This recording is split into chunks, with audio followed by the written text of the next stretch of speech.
A boy's hand finishes drawing a brown-haired pearl. Swan focuses intently as a steady scribble sounds from his locker. A school banner promotes the beauty of artistic lines. Inseop's friends discuss a shopping trip to buy new clothes. Students chat about the freedom of wearing casual clothes while waiting for uniforms. Jisoo-won wonders why he hasn't received a reply yet. A quick, buzzing brrr sounds as Suwon realizes his wait is finally over. Suwon explains he only chose this school for its convenient location. He observes the stark contrast between creative hairstyles and strict regulations. A sharp, painful thwack sounds as a teacher enforces strict discipline. Suwon chooses to ignore the chaotic pow and whack of nearby punishment. The morning exhaustion makes Suwon feel incredibly sluggish at his desk. Suwon finds the classroom atmosphere annoyingly loud and hectic. A student with black hair recounts a brutal beating from his brother. A classmate jokingly hits Suwon's head, questioning if it was too hard. The boy in the red jacket offers a sarcastic apology to Suwon. Suwon remains annoyed as his friends prepare to head out. During lunch, Suwon discusses his romantic plans for the upcoming weekend. Suwon asks Inseop for advice on how to properly confess to a brawl. Inseop's friend suggests that a mutual crush makes the process simple. A warm, happy grin spreads across Suwon's face at the thought of candlelight. His friends laugh at his blushing face while he asks for help. Suwon carefully writes a sincere letter addressed to a girl named Harang. He recalls his middle school days sitting beside Harang as deskmates. Swan's admiration for her began with quiet, lingering glances. Harang focuses on her schoolwork while practicing her English lessons. With a playful grin, she asks if he's staring because she's pretty. Harang teases him further by calling the blushing boy cute. Suwon is completely captivated by her radiant, sparkling beauty. She jokingly tells a classmate that the blushing Suwon is her boyfriend.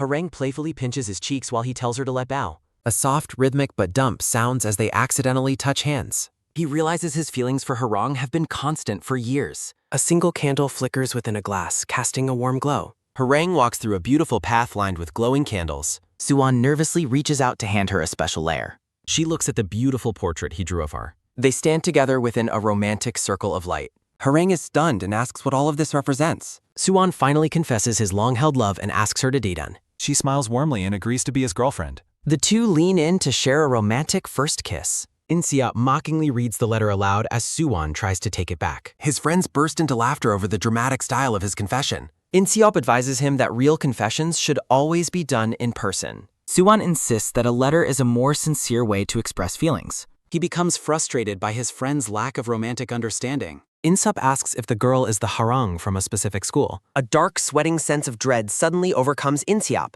The scene shifts toward the entrance of the computer room. An old photo shows Kim Harang posing closely with a boy named Jo Sung-wook. Suwon and Inseop are sweat-drenched and paralyzed with shock in front of the computer. Inseop realizes Harang has a boyfriend and regrets not researching her more thoroughly. As Inseop walks away, he tells Suwon to just go ahead and confess already. A sudden, powerful smash sounds as a fist slams down onto the desk in frustration. Through bitter tears and heavy sweat, Suwon declares he will never fall in love again. A boy wonders why his property cannot be returned to him more quickly. A teacher in a purple jacket confiscates a phone and demands the students cut their hair. The girl with the red headband cries as the teacher orders her to return to class. She continues to sob about the unfair treatment while her friend agrees the teacher is overdoing it. A single sad tear falls as the girl with the red headband looks down in distress. A rhythmic, steady step sounds as the girl walks away from the scene. A soft, quick step sounds while Suwon watches the girl walk by. A series of steady steps sound while Suwon stares at her with an intense blush.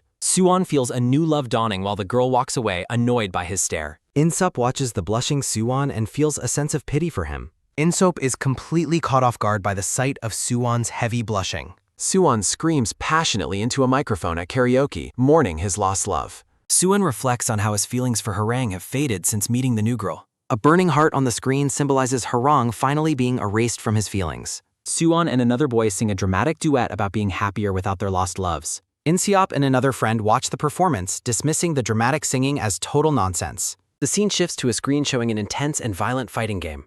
Inseop and Suwon argue loudly, blaming each other for their mistakes in the game. A student with a green cap tells them to be quiet, prompting a quick apology. The group of friends sits together to relax at a park playground. They discuss how gaming never gets boring and hope for a new version to be released. Suwon tells his friends he's done playing for now and will finish the game later. His friends tease him for being a wimp and suspect he is feeling nervous. Suwon bashfully claims that the timing just isn't right for his confession. His friends question if his current romantic interest is just another one-sided crush. Inseop and his friend react with expressions of absolute shock to Suwon's news. Inseop takes a phone call from his girlfriend and makes plans to meet up near a bank. Suwon is filled with frustration as he watches Inseop head off to see his girlfriend. In-seop meets his girlfriend and dismissively calls his friends random bastards. Suwon is filled with bitter disbelief that someone like In-seop actually has a girlfriend. Junyeon Lee is introduced as someone who talks big about women despite being single. Suwon stands alone, lamenting how blatantly bad his romantic prospects seem. A sharp, heavy bang sounds as the teacher's fist strikes a student's head with force.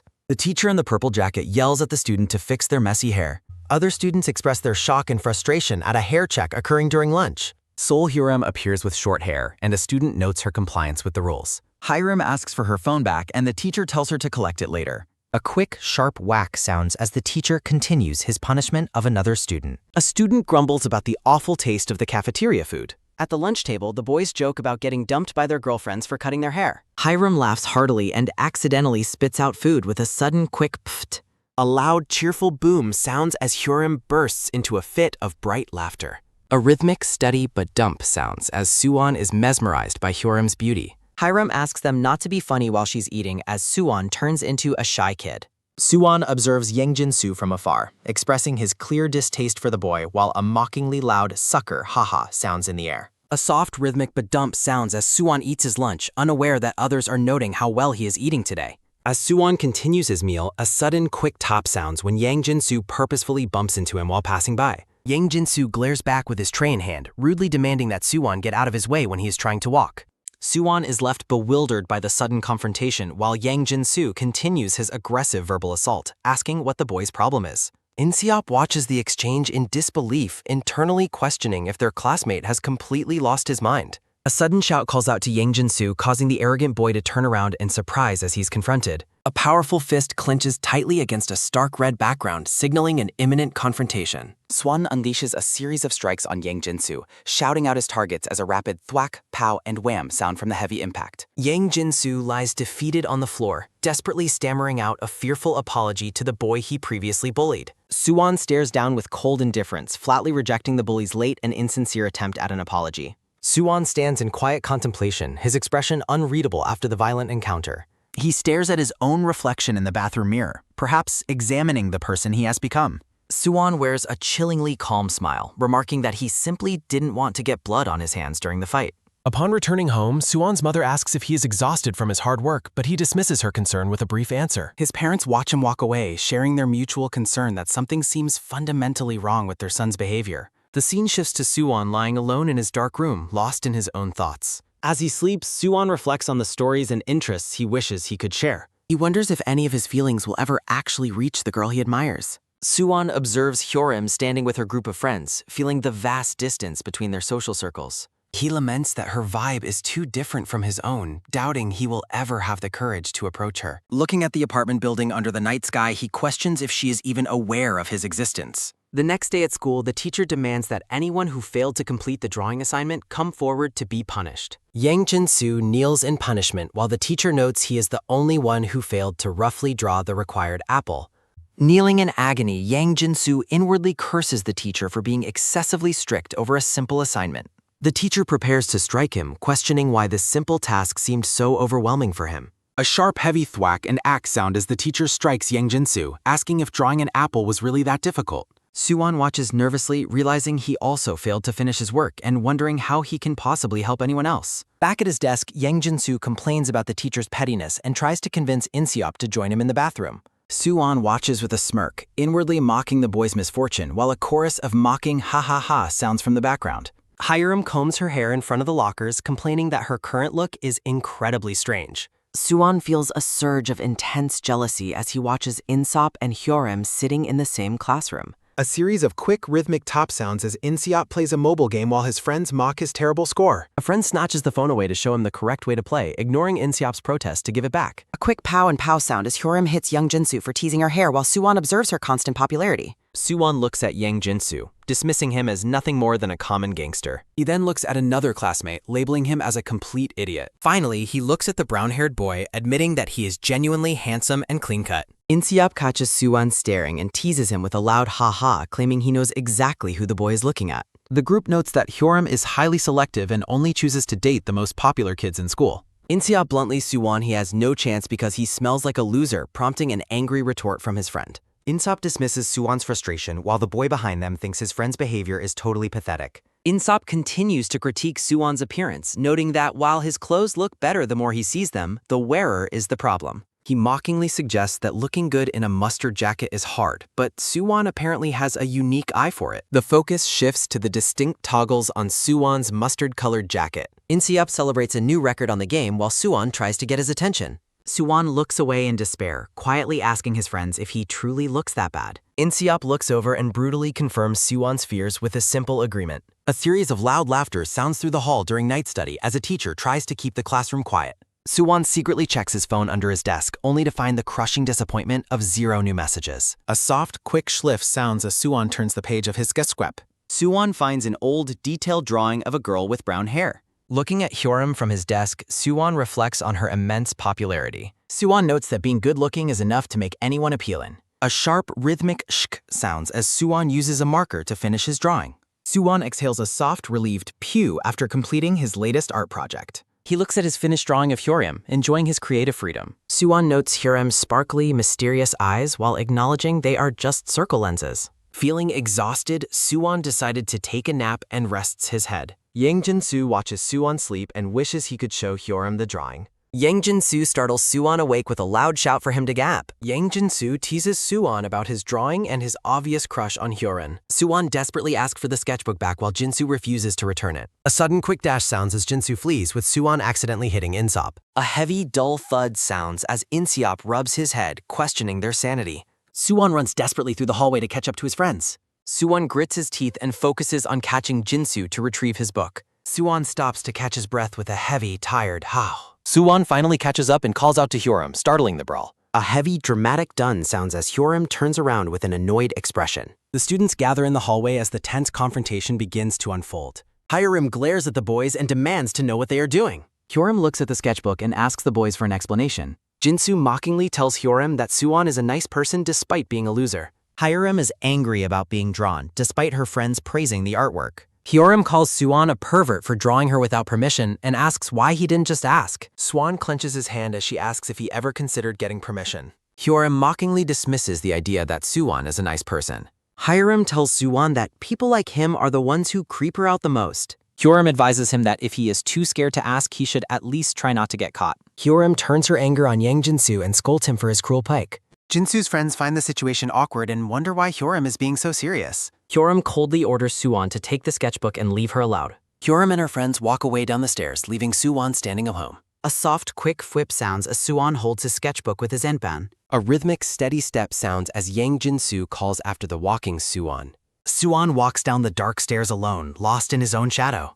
Suwon moves past the school windows in silhouette as the day ends. Jin-soo tells Insop that Hyorim's intense scolding gave him the chills. Insop tells Yang Jin-soo to stop being harsh and to leave Suwon alone. Yang Jin-soo continues to complain about the situation, unable to believe how things turned out. Jin-soo laughs and promises to stop bothering Suwon while Insop tells him to back off. Insop suggests that Jin-soo should apologize to Hyorim for his behavior. Yang Jin-soo decides that he actually should offer an apology to her. Later that night, Jin-soo calls out to Hyorim as she walks with her friends. Jin-soo asks if she was angry earlier, and she calmly states she was fine. Jin-soo continues to apologize, but Hyorim grows annoyed and insists she is okay. Jin-soo persists and claims he went too far and can tell she was upset. Hyorim rejects Jin-soo's offer to help and tells him to leave her alone. A soft, quick giggle sounds as Yang Jin-soo offers to dance for Hyorim. Suwon watches with internal disgust as his arrogant classmate offers to dance for Hyorim. Insop and Jin-soo speculate in the hallway about whether their classmate lost his phone or had it stolen. Their friend in the green tracksuit doubts the phone was stolen and suggests they head toward Class Mon. A heavy, sudden boom sounds as Suwon stares forward with a hollow, exhausted expression. Two students watch Suwon from behind, questioning if he is even alive or just a walking corpse. A wet, rhythmic slurp sounds as Inseop drinks from the fountain and brings up the boy from the cafeteria.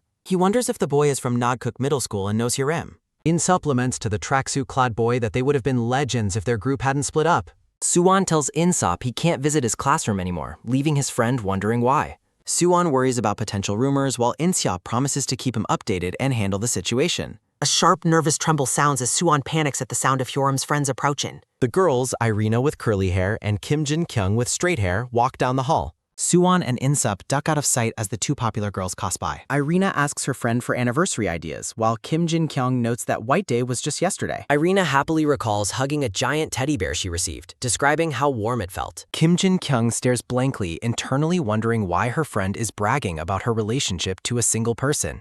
Irina continues the conversation by asking if there is anything special her friend could do for her. Kim Jin-kyung gazes off into the distance, pondering what a fitting favor might be. She suggests that Irina ask the boy who drew Hyorim to create a couple portrait for her. Irina stands in silence, considering the idea of approaching the talented student artist. Irina makes her way toward class 1, confident that is where she will find the boy. She peers through the classroom window, scanning the room for her target. Inside the bustling room, Suwon sits at his desk, surrounded by his noisy peers. Irina's eyes light up as she spots him and confirms he is actually there. Classmates crowd around Suwon, praising his artistic skills and asking if he intends to become a professional. Suwon feels his reputation is ruined, certain he will forever be known as the classroom pervert. Irina startles the nervous boy with a sudden greeting, causing his heart to race. The black-haired boy asks why Irina is here while she casually greets him as Park Dam. Irina points to the trembling Suwon and confirms his identity with the other boy. She leans in close and apologizes to Suwon, asking if he could do a small favor for her. Irina presents a photo on her phone of herself with her boyfriend, asking Suwon to draw it.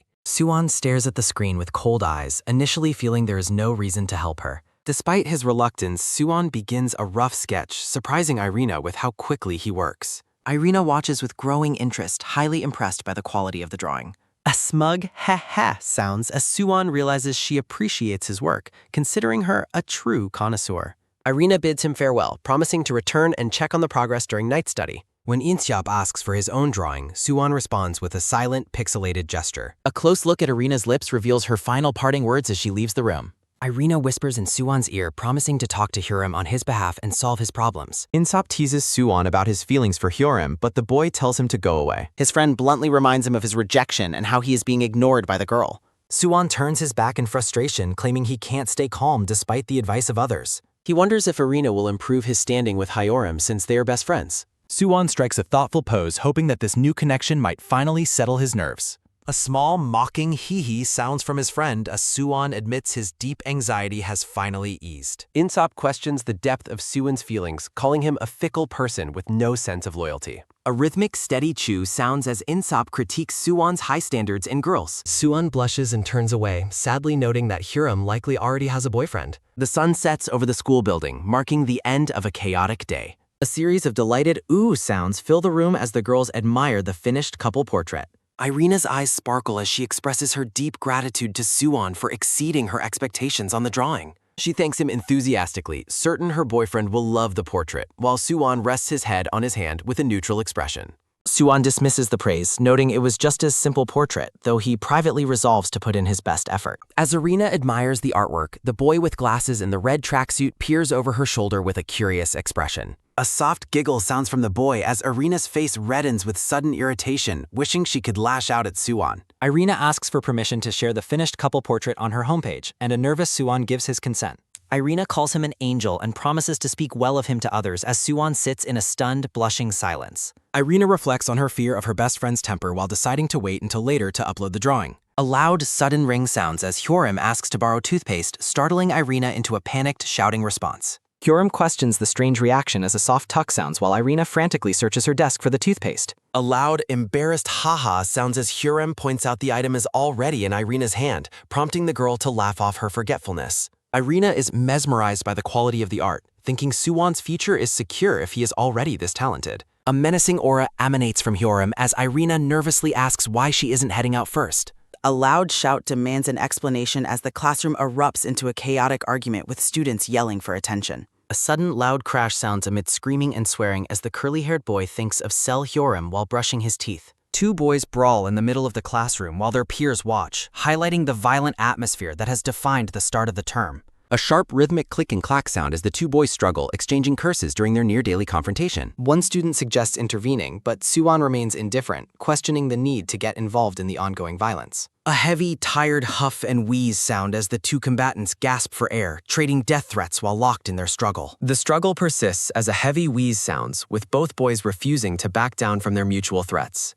A heavy, sudden bump sounds as the fighting boys are violently shoved aside by an incoming presence. Jung Char-gyu looms over the battered boys, demanding to know why they are fighting and threatening them with his own brand of violence. Known as the crazy dog of the school, Jung Chol-gyu angrily scolds the duo for fighting despite their supposed friendship. A pained, soft sounds as Jung Chel-gyu forces the two boys together, ordering them to reconcile immediately. An apology rings out as Suwon admires the older boy's charisma, while his friend notes that he is undeniably cool despite his posturing. Suwon's eye widens in a sudden shock as he notices something unexpected. Irina greets Suwon warmly in the hallway, causing the boy to stammer a nervous response in return. A rhythmic heavy but dump sounds as Suwon's heart races, wondering if Hyoram has finally moved past her anger. The atmosphere turns icy as Hyoram delivers a chilling, silent glare that sends a shock through the room.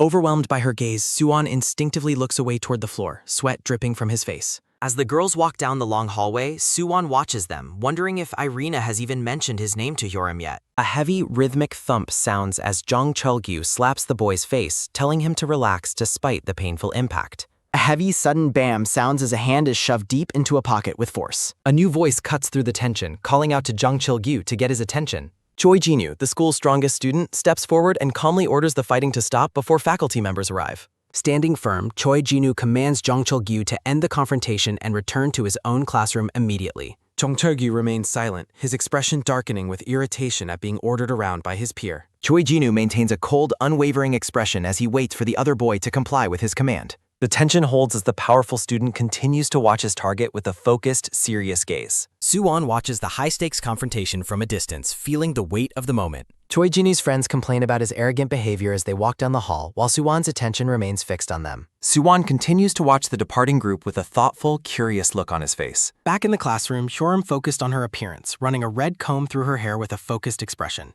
Hyoram expresses her annoyance at being watched, while Irina identifies Suwon as the one responsible for the constant staring. A soft, awkward ahem sounds from Irina as Hyoram questions how she and Suwon became so familiar with one another. Irina defends Suwon's character while checking her reflection, describing him as a harmless person who is merely shy and reserved. Hyoram rejects the defense, claiming Suwon's gaze is creepier than those of the school's troublemakers, viewing him as a repulsive weirdo. A soft, forced haha sounds as Irina acknowledges the difficulty of the situation, realizing she hasn't found a way to bridge the gap. The girls' attention shifts to a large piece of paper being held by Kim Jin-kyung, sparking their curiosity about its contents. Kim Jin-kyung excitedly reveals a poster commemorating her 100-day anniversary with her boyfriend, asking her friends for their opinion on the gift. Irina compliments the drawing's beauty and quality, and Kim Jin-kyung giggles while agreeing with her assessment. A sudden, sharp dun sounds as Kim Jin-kyung holds up a small pink note stating she needs help to complete her project. The pink note contains a playful threat to protect Irina's happiness, followed by a sincere wish for the couple to stay together forever.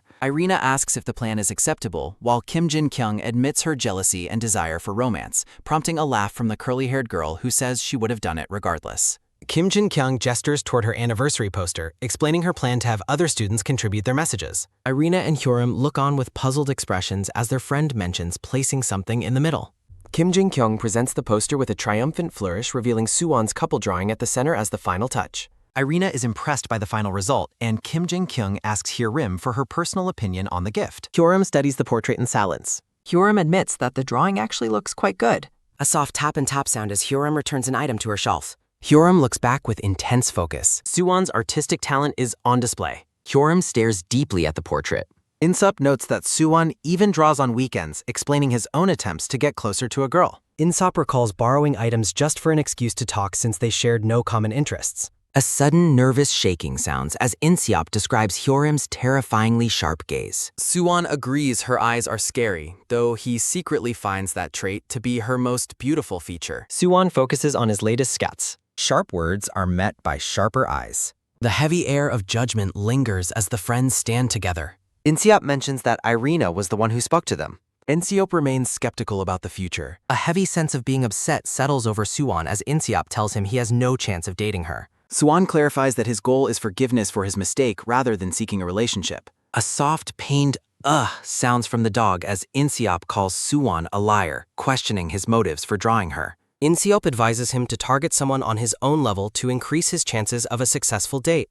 Inseop mocks Suwon's hobby, asking if he's a nerd for spending all his time drawing. Suwon counters by reminding Inseop of his own past interest in drawing, asking why he's acting superior now. Suwon calls out Insop's pretentiousness regarding his middle school friends and popularity. Inseop's expression turns lethal as he threatens Suwon's life. A sharp, sudden sting sounds as Insop mocks Suwon's intelligence and his poor middle school math scores. A tense, silent standoff ensues between the BEP. A sharp, sudden click sounds as Park Dong asks Junhyun what he's watching on his device. Junhyun tells the group to look as he displays the screen. Insop questions why Junhyun brought the device to school, noting how much he had been bragging about its contents. Junhyun suggests using technology for more than just studying, sparking a curious reaction. The boys huddled together with sly grins, agreeing that the device is perfect for their specific interests. Suwon stares at his work, calling the other boy insane or perhaps a genius. Suwon confirms his friend is a genius. The boys encourage Suwon to draw narrative stories to earn credit while the dog watches with silent judgment. Suwon complains about being asked for inappropriate drawings while Inseop dismisses his current work as boring.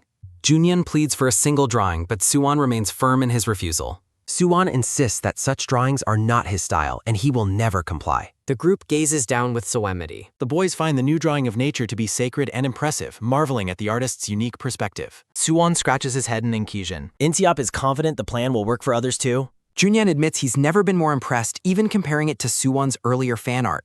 Junhyun declares with certainty that this will definitely work. Suwon stares ahead with intense, focused determination. A quiet Monday begins at a building located near the school. Wisps of smoke drift through the air as two boys discuss their refusal to get a haircut. Junhyun and Insop smoke outside, debating whether to transfer or drop out of school to avoid the strict grooming rules. A quick spit and spit sound as the duo discusses their exhaustion with teacher discipline and their desire to run away. A sudden flip sounds as Junhyun discards a cigarette, suggesting they should record the faculty hitting them for leverage. Insop scoffs at the suggestion, doubting that Junhyun actually has the courage to follow through with such a plan. Junhyun gets defensive about his bravery while Inseop secretly believes his friend is merely bluffing about his resolve. A bald-headed student appears on the stairs, catching the boys' attention and interrupting Junhyun's boastful speech. The older student, identified as Youngjin, asks if the pair has any cigarettes while mentioning his friendship with the school's strongest fighter. Junhyun nervously offers a cigarette, noting that the brand he smokes is surprisingly strong for a 10th grader. Youngjin turns his attention to two younger, bruised students, questioning them about when they plan to finally get their required haircuts. Inseop comments on the teachers being extra hard on everyone, prompting the younger boys to find his tone slightly condescending. Youngjin exhales a heavy cloud of smoke in silence. A quick flip sounds as Youngjin warns the boys never to tell Choi Ji-nu about his smoking habit. A pained, soft sounds as Youngjin threatens to physically punish the younger students if he catches them smoking in the area again. A sharp, rhythmic slap sounds as Youngjin repeatedly hits a student's face, demanding to know if his orders are understood. Youngjin orders the group to leave and the boys bow while Insop notes how terrifying the senior truly is. Inseop dismisses the senior's behavior as mere posturing until a new, authoritative voice calls out to him.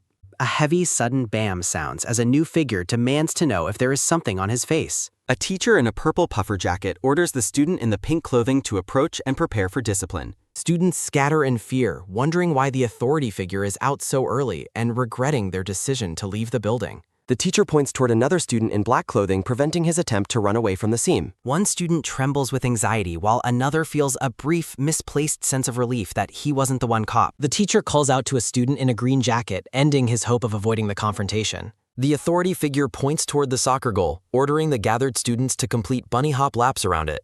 A loud, sudden bam sounds as the teacher threatens physical punishment for the students who finish the laps last. A heavy rhythmic rumble sounds as the students begin their laps, complaining about their extreme fatigue. A sudden heavy thump sounds as a boy shoves a girl out of his way to get ahead during the forced exercise. Back at the school building, a student asks Suwon why he isn't coming as the scene shifts. A sharp, sudden dun sounds as Suwon stares ahead, declaring his intent to create his own show. In the classroom, Inseop sits with a frustrated, brooding expression and his arms crossed at his desk. Overwhelmed by embarrassment, Inseop hides his face in his hands while Suwon watches him from the next desk over. Nearby students mock Inseop's reaction, claiming he is overreacting to a very basic and expected situation. Inseop remains lost in his own troubled thoughts, looking down with a focused scowl. A soft, quick swish sounds as a hand slides a red notebook across the desk toward the brooding boy.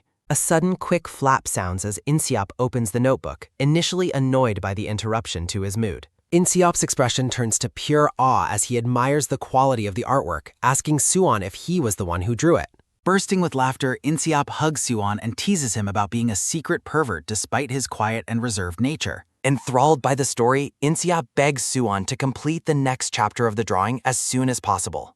The two boys huddle together over the notebook, discussing whether the characters in the drawing are already in a relationship. Junhyun suddenly looms over the pair, startling them while they are deeply preoccupied with the sketchbook. Suwon quickly retrieves his notebook while In-seop asks Junhyun if he is heading out for another smoke break. Junhyun mocks the duo for laughing at drawings, dismissively calling them nerds for their shared interest. In-seop defends their hobby and leads Suwon away, worried that Junhyun will spread rumors about them to the other kids. Suwon looks out the window as In-seop continues to question why he spends his time acting like a nerd.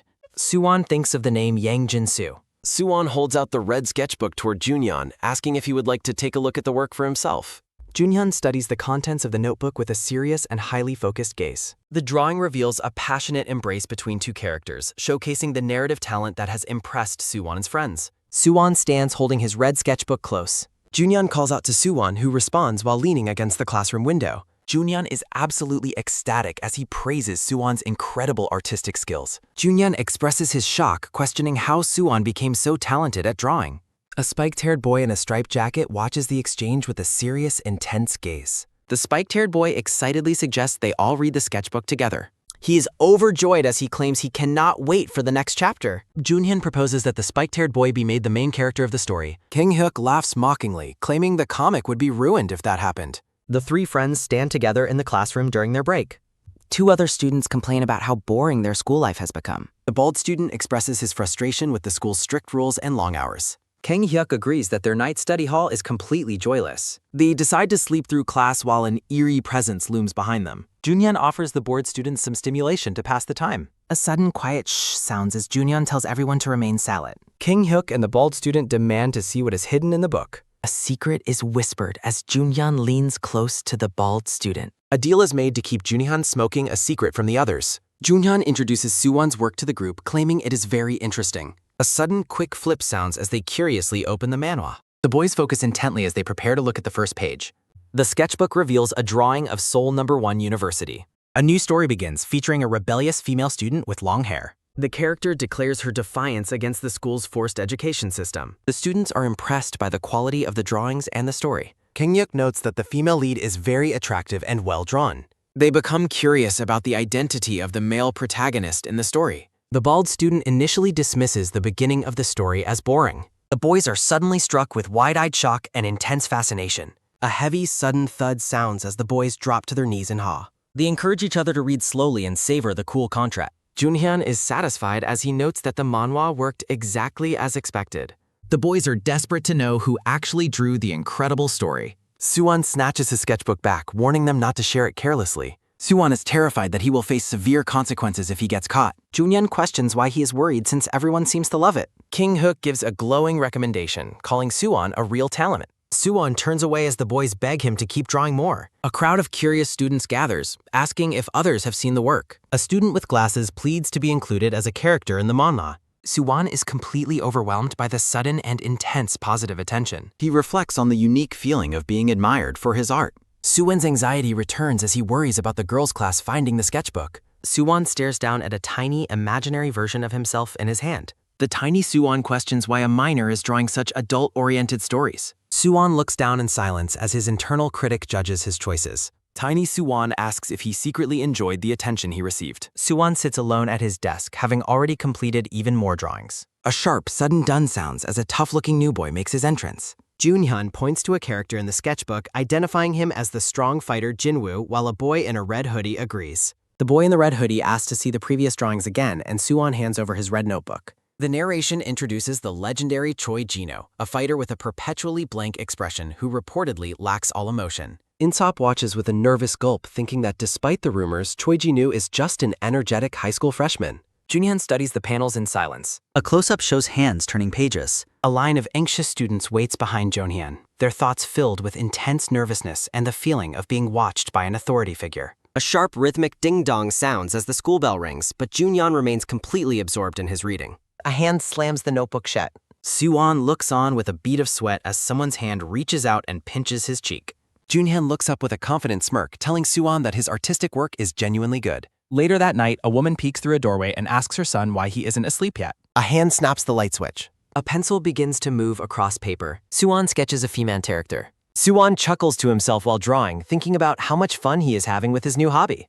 Back at school, Junhyun tells Suwon he is the best artist he knows and should become a cartoonist, while Suwon shyly admits that is his dream. Junhyun smiles and promises to come back to check on the progress of the next chapter. As the bell rings, the boy in the red hoodie tells Junhyun it's time to go, but Junhyun claims he can't get up yet, while Suwon notes the irony. A boy tiredly climbs the stairs. A soft, quick sk sounds as the boy thinks about how much his stomach hurts after drinking milk in the morning. He finds the fifth-floor bathroom empty.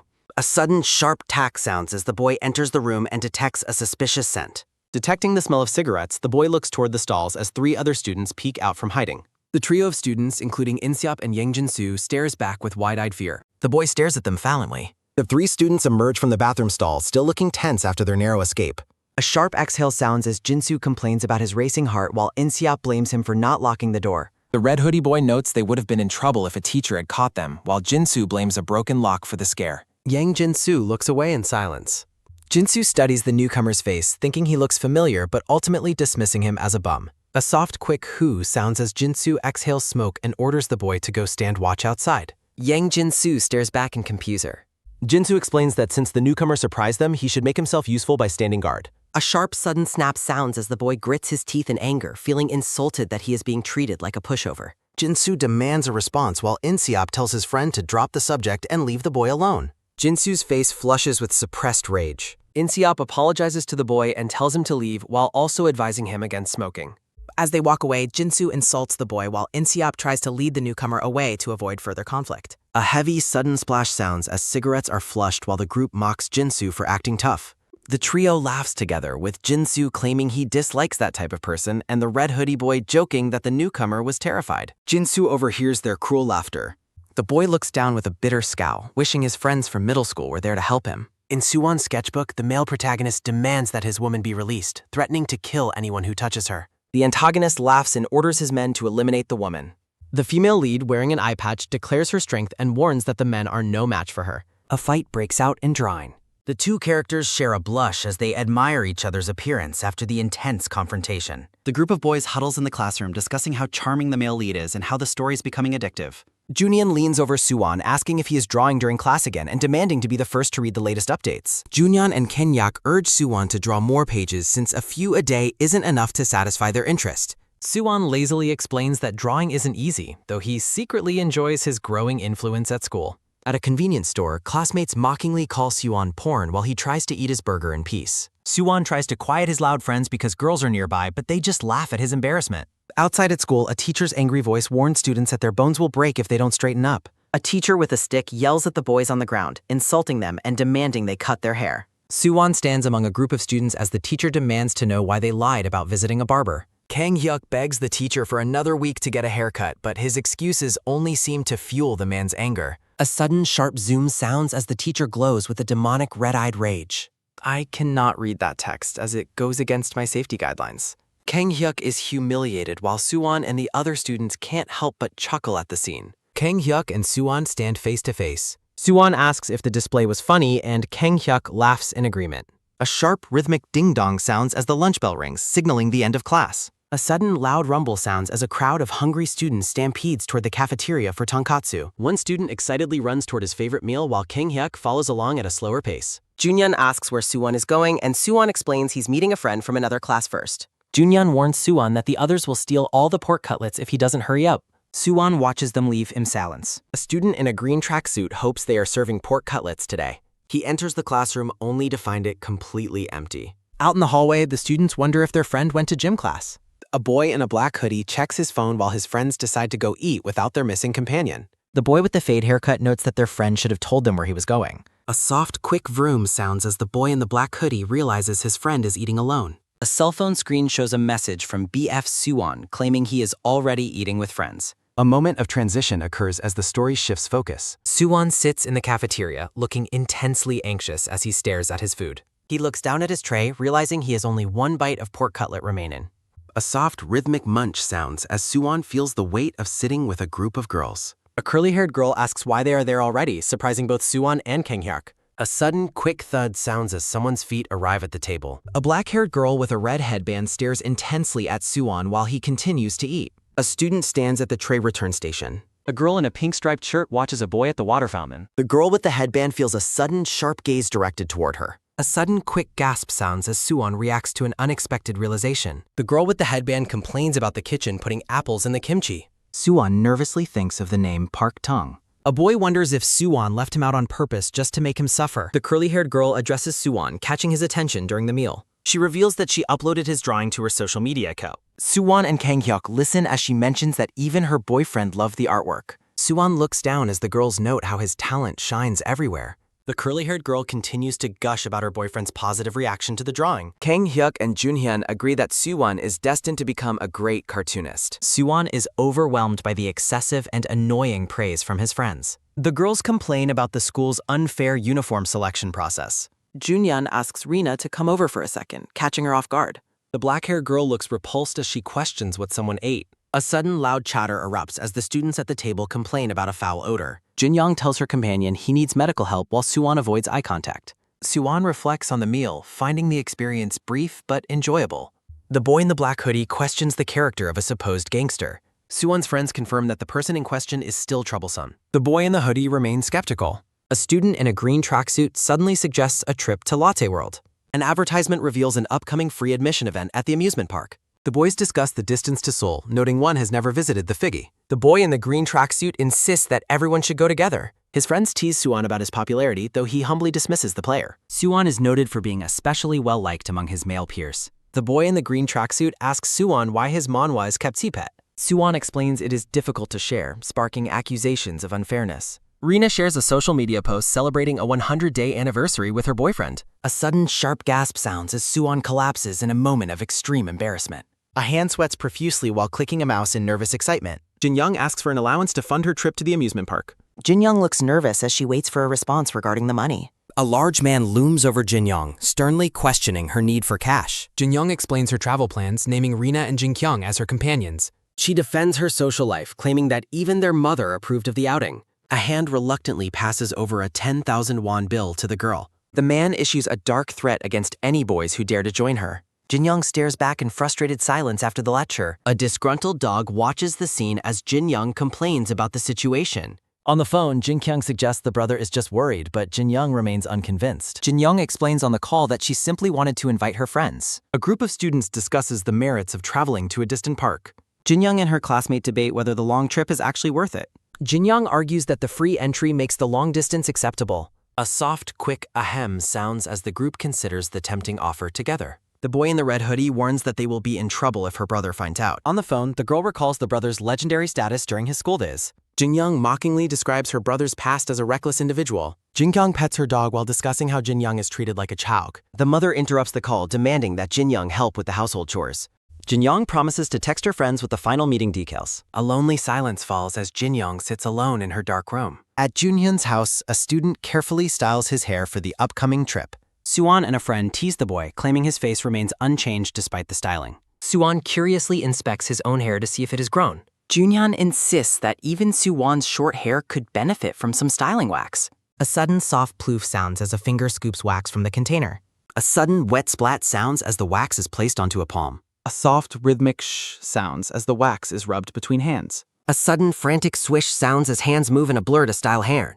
A sudden bright flash sounds as Suwon stands with a new sparkling hairstyle. A sudden loud ooh sounds as Suwon reacts with shock to his sparkling new appearance. Junhyun asks if the styling is an improvement while Suwon notes a significant difference in his reflection. Junhyun mocks Kang Hyuk's buzz cut while the orange-hooded boy dismisses the need for styling. Junhyun offers to lend Suwon better clothes, criticizing the yellow duffel coat he is currently wearing. Junhyun continues his fashion critique, swearing he will burn his hand if Suwon's coat ever becomes trendy. Suwon questions Junhyun's actual experience with girls, prompting an embarrassed and angry outburst from his friend. Junhyun explains that dressing well is for personal confidence rather than just trying to impress others. A soft, quick sounds as Suwon considers the validity of Junhyun's argument about fashion. Junhyun tosses aside various clothes while looking for an outfit that suits Suwon-dar. Junhyun strikes a pose in his denim vest and gray sweatshirt, radiating confidence in his look. Suwon crouches in his new black tracksuit, looking much more stylish after the makeover. A soft, long yawn sounds as Jinyoung prepares for the early morning trip. Jinyoung waits outside with a yellow bag, thinking of her friend Jinkyung. Jinyoung greets her friends while the curly-haired Jinkyung complains about being exhausted already. Rina asks about Jinkyung's boyfriend as they walk toward the station for their fete. The girls compliment Jinyoung's new hat and hair extensions as they gather for the day. Jinkyung excitedly anticipates the fun they will have at the upcoming theme park visit. Jinyoung halts the group to mention that another companion went out for a quick smoke. Rina looks puzzled at the revelation that someone else is joining their group outing. Jinyoung explains that the extra person called and asked to come along at the last minute. Yang Jin-soo is introduced as the late arrival, adjusting his red glasses as he waits. Jin-kyung is surprised to see Jin-soo, recalling that he had previously said he wasn't coming. Jin-soo admits he changed his mind out of boredom and ignores potential trouble from Jin-young's brother. Rina encourages the group to head out, suggesting that more people will make the trip better. Jin-kyung gushes about her first visit to the park while Jin-soo follows the girls. Jin-soo maintains a calm and confident expression as the group nears the bus stop. At the stop, Jin-kyung jokingly suggests the others go without her because she can't handle the rides. Jin-young teases her friend about her fear while encouraging her to try at least one ride. Jin-soo claims the rides aren't scary, but Jin-kyung quickly tells him to be quiet. A sudden, light chuckle sounds as Jin-soo insists he is mature enough for the trip. The group continues to debate Jin-soo's maturity as they watch the clouds pass above. Jin-soo informs the girls that he is heading off for another quick smoke before they leave. Rina is annoyed by Jin-soo's frequent smoking, but he promises to return in a second. The three girls stand in silence at the bus stop for their companion to return. The bus finally arrives at the station, signaling the next phase of their journey. The group is crammed into a suffocatingly packed bus alongside a sea of other passengers. Jin-kyung nervously wonders if the bus to Seoul is always this crowded on Sunday mornings. Jinyoung admits the crowd is unusual, while Rina develops a bad feeling about the day. Suwon feels the physical pressure of the crowd, looking exhausted by the dense environment. Rina feels suffocated by the lack of personal space inside the congested vehicle. Rina asks Jin-soo what he is doing after noticing him shielding her from the other passengers. Jin-soo grins despite the physical strain, insisting that protecting her isn't difficult at all. Rina wishes him luck as Jin-soo continues to brace himself against the moving crowd. Jin-soo's focus remains fixed on maintaining his protective stance in the cramped aisle. He steals a glance through his red glasses, showing the effort of his physical exertion. A sudden soft thump sounds as Rina notes that the day somehow feels different. The story shifts back to the classroom setting where students are focused on their work. A soft rhythmic nod sounds as Jin-soo dozes off at his desk during class. A hand meticulously draws a sketch of Rina, capturing her likeness on a page. Jin-soo looks up with a weary expression, appearing dazed after his brief nap. The boy with red glasses smiles. A sudden, sharp bang sounds as someone demands an item be returned while a boy reflects on his relationship. Jin-soo yells for Sol Hai-rim as he runs, acknowledging his lack of status as a romantic rival. Hai-rim questions the humor of his actions and calls him pathetic. Jin-soo claims his actions were just a joke and worries about the serious consequences of his mistake. Jin-soo begs Hai-rim for forgiveness by calling her his superior and offering a dance while she questions his idiocy. He blushes, noticing her brief smile. A sudden, heavy boom sounds as a menacing man in green appears, preventing Jin-soo from confessing his feelings. Bright sunlight hits the city skylight. Junhyun complains about the hellish bus ride as Suwon reflects on finally arriving in the city of Seoul. Junhyun expresses concern about the massive crowd and the possibility of missing out on the rides. Junhyun is reassured that everything will go according to plan despite Suwon's lingering doubts. Suwon maintains a nonchalant expression while secretly thinking about how much he looked forward to the trip. A roller coaster car plunges down. A drop tower ride stands tall. Buildings fill the amusement park grounds. Night lights illuminate the park. Suwon is crushed by a crowd. A sudden, loud roar sounds as the overwhelming sea of people becomes far too crowded for anyone to move. Suwon struggles in the dense pack, noting the extreme crowd size before the park's official opening time. He laments being unable to see. A sudden, noisy chatter sounds as Junhyun and Suwon compare the massive gathering to the 2002 World Cup. Kang-hyuk notes that ride access is no longer the most pressing problem they face in the crowd. Panic spreads through the mod. A sudden heavy rattle sounds as a staff member pleads with the crowd not to push before the gates open. The employee asks the team leader for a solution, while narrative notes the disaster was caused by a miscalculation of capacity. The team leader looks through the gate bars and admits that the situation is completely screwed. People argue about being crushed. A sudden, sharp thwack sounds as a fight breaks out between two men in the middle of the crowd. A sudden, sharp whistle sounds as security guards yell for the fighting to stop while insults fly. A sudden, loud clatter sounds as the boys watch the chaos erupt from the center of the crowd. Junhyun looks surprised by a discovery. A sudden, soft sigh sounds as a flyer for a free admission event is revealed on the ground. A sudden, loud crinkle sounds as Junhyun realizes he was the one who suggested the disastrous trip. A sudden, quick whoosh sounds as Junhyun angrily tosses the crumpled flyer away in frustration. A sudden, light tap sounds as the thrown paper ball hits a girl's head from behind. The blonde girl questions what hit her and demands to know if the boys are trying to pick a fight. A sudden, wet drip sounds. A sudden, sharp hiss sounds as Jin-soo is scolded for spitting indoors while he reacts with confusion. Hai-rim demands to know why he is spitting when the entire situation is already a complete disaster. Jin-soo wonders why she is taking her personal frustrations out on him in the middle of the crowd. A sudden low groan sounds as Jin-kyung complains about the ruined day and the inability to ride anything. Jin-kyung regrets her choice, wishing she had gone on a date instead while Jin-soo stands behind her. Jin-soo's attention is caught by Fawn. Jin-soo calls out to Soo-won in disbelief. Kang-hyuk, Soo-won, and Junyeon turn around in surprise upon hearing Soo-won's name. The blonde girl holds the paper and aggressively repeats her question about wanting to start a fight. Junyeon looks incredibly nervous while sweating and insisting that his group was not responsible for throwing the paper. The blonde girl stares back. Junyeon apologizes and admits to throwing the item while the blonde girl and Jin-kyung react with shock. Yujin glares with intense hostility, calling the boys punks. Soo-won and his friends look pathetic as the blonde girl mocks their attempt to dress up. A boy with light brown hair and glasses stands beside the girl. He asks if she wants him to start trouble with the group. A sudden light nod sounds as Yujin confirms her desire for a confrontation. The boy questions why he has to be the one to activate. A sudden heavy swallow sounds as the boy admits he has never extorted anyone before. He decides he cannot lose face in front of the girl he likes. Junyeon and Soo-won look terrified by the boy's approaching gaze. A sudden, sharp grab sounds as the bully picks Soo-won as an easy target. The bully yells at Soo-won while the boy stammers an apology. The bully demands proof of their sincerity while Soo-won asks how. Soo-won is overwhelmed with shock and fear by the turn of events. He laments being extorted for money instead of enjoying the amusement park. Jin-soo arrives and recognizes the group in the middle of the crowd. A sudden bright flash sounds as Soo-won is blinded by Kalang. Sol Hae-rim wonders why she keeps seeing the boy with red glasses everywhere. The bully asks if Jin-soo is a friend of the boys he is harassing.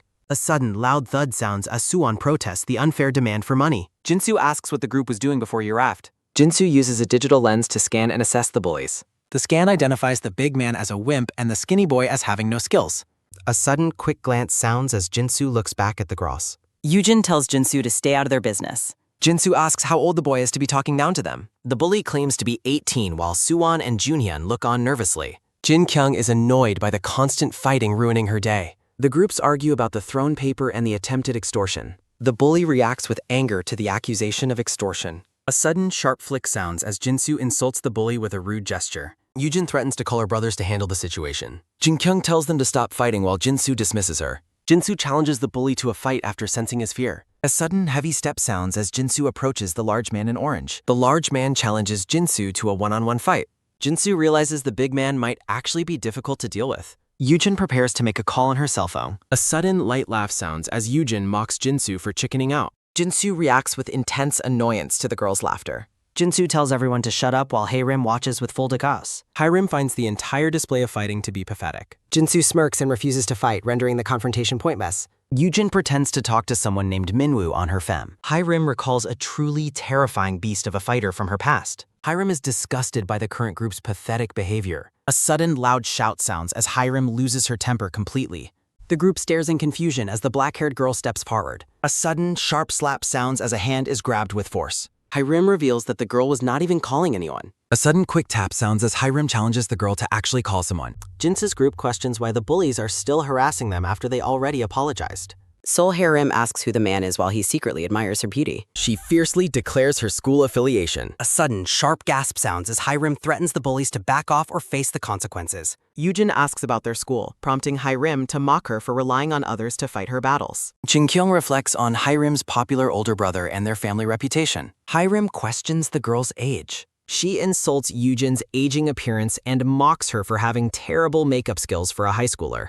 Jin-kyung smugly agrees with the Fed. Bystanders whisper about the fight while Hae-rim continues her public mockery of Yujin's makeup. The bully boys look nervous. The boys try to lead Yujin away while she stubbornly insists on calling her brothers for backup. A sudden, rhythmic dialing sounds as Yujin desperately waits for someone to pick up her call. A sudden, sharp ring sounds as the call is finally answered. A sudden loud beep sounds as Myung-soo rudely tells Yujin to stop calling on weekends and hangs up.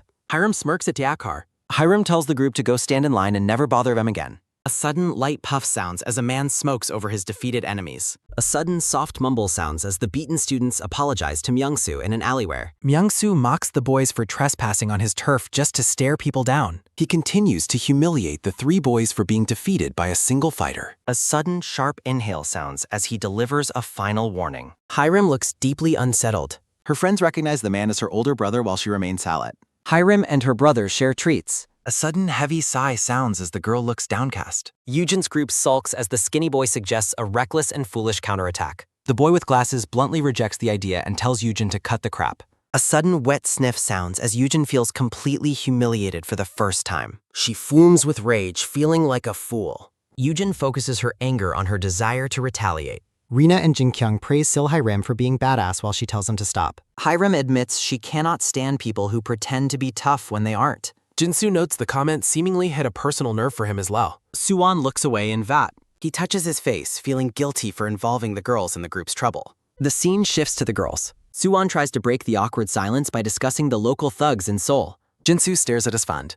Jinsu asks Suwon why he failed to help his friend when he was being harassed. Suwon blames Junyeon for the tabble. Junyeon sweats profusely while denying that he would have ever run away from a fight. A sudden light gasp sounds as Jinsu teases Suwon about his guts and his embarrassing nickname. Hiram notes the opening time while the girls lament that nothing good comes for free. Rina suggests the girls should just tag along and hang out with the group.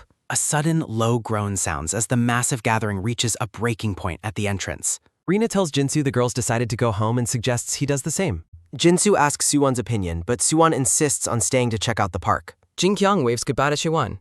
A sudden, loud shout sounds as a staff member frantically reports that the crowd is drowning them. A sudden, loud shout sounds as the staff member frantically explains the chaos of the approaching opening time. A sudden, sharp crash sounds as the immense pressure from the crowd smashes the entrance windows. A sudden low whimper sounds as reports of multiple injuries begin to spread among the guests. The staff member desperately begs for mortar. People in the crowd begin to panic as they question if entry is restricted.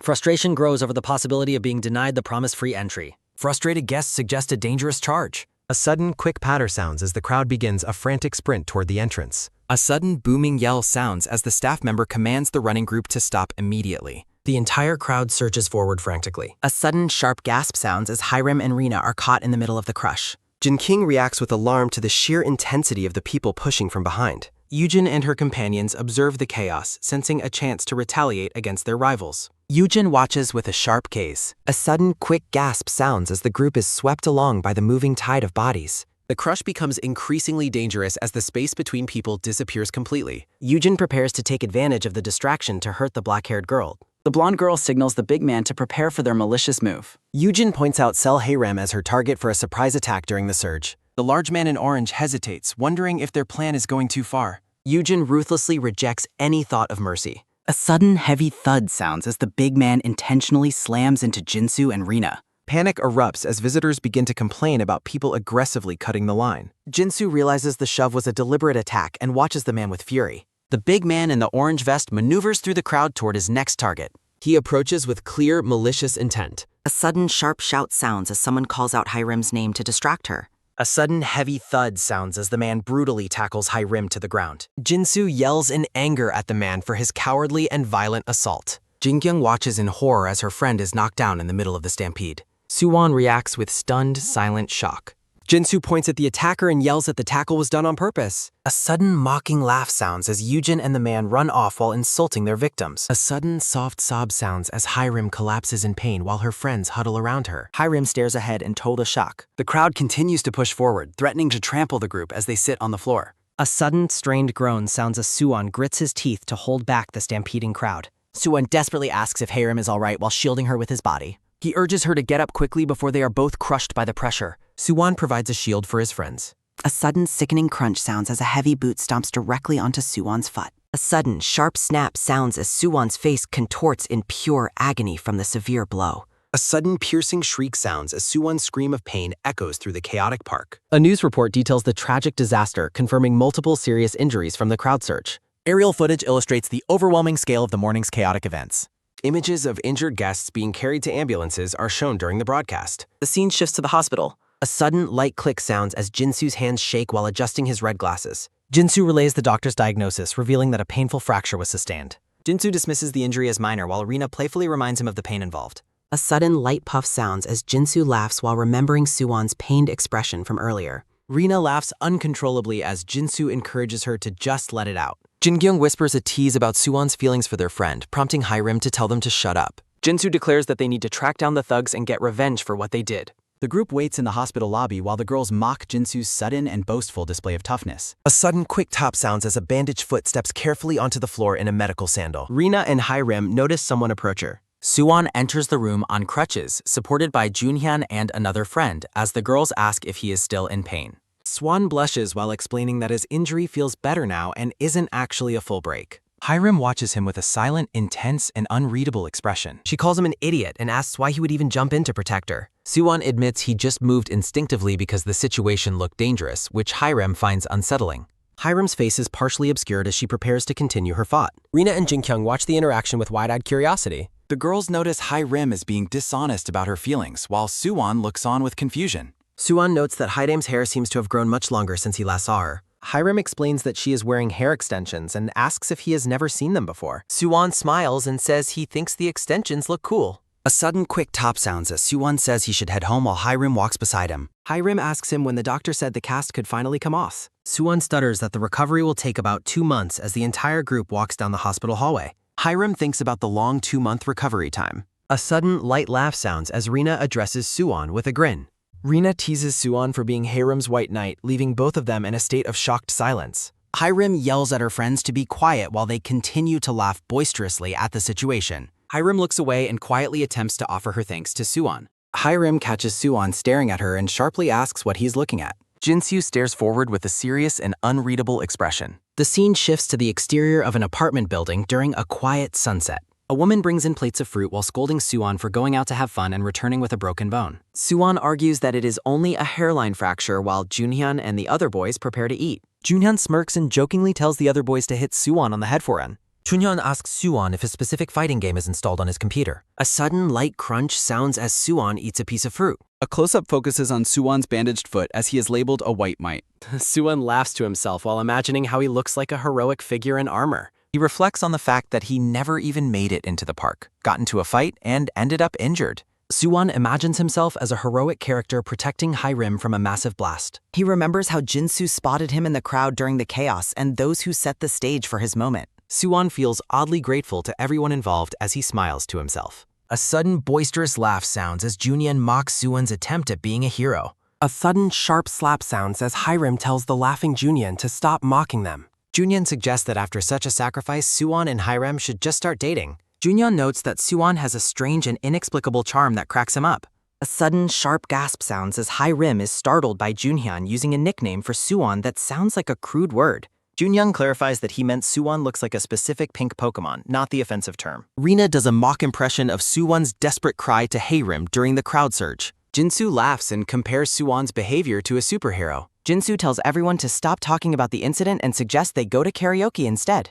Hiram blushes intensely as her friends continue to tease her about Suwon getting hurt for her sake. A blank notebook lies on the floor next to a pair of striped slippers. Hiram glares intensely while warning the boy not to stand in front of her. Suwon stands alone by the window, silhouetted against a fading sunset. He vividly remembers his cry of pain and Hyarim's terrified expression during the stampede. The painful memory of him hobbling away on crutches remains fresh in his mind. Hiram covers her face as she wonders why she keeps thinking about his pained expression. Jin-soo asks about their karaoke plans while Junhyun suggests a place with great free service. Hiram scratches her head in confusion when she realizes the boys are calling out to her. She considers the boy a dummy while asking her friends if they have his phone number.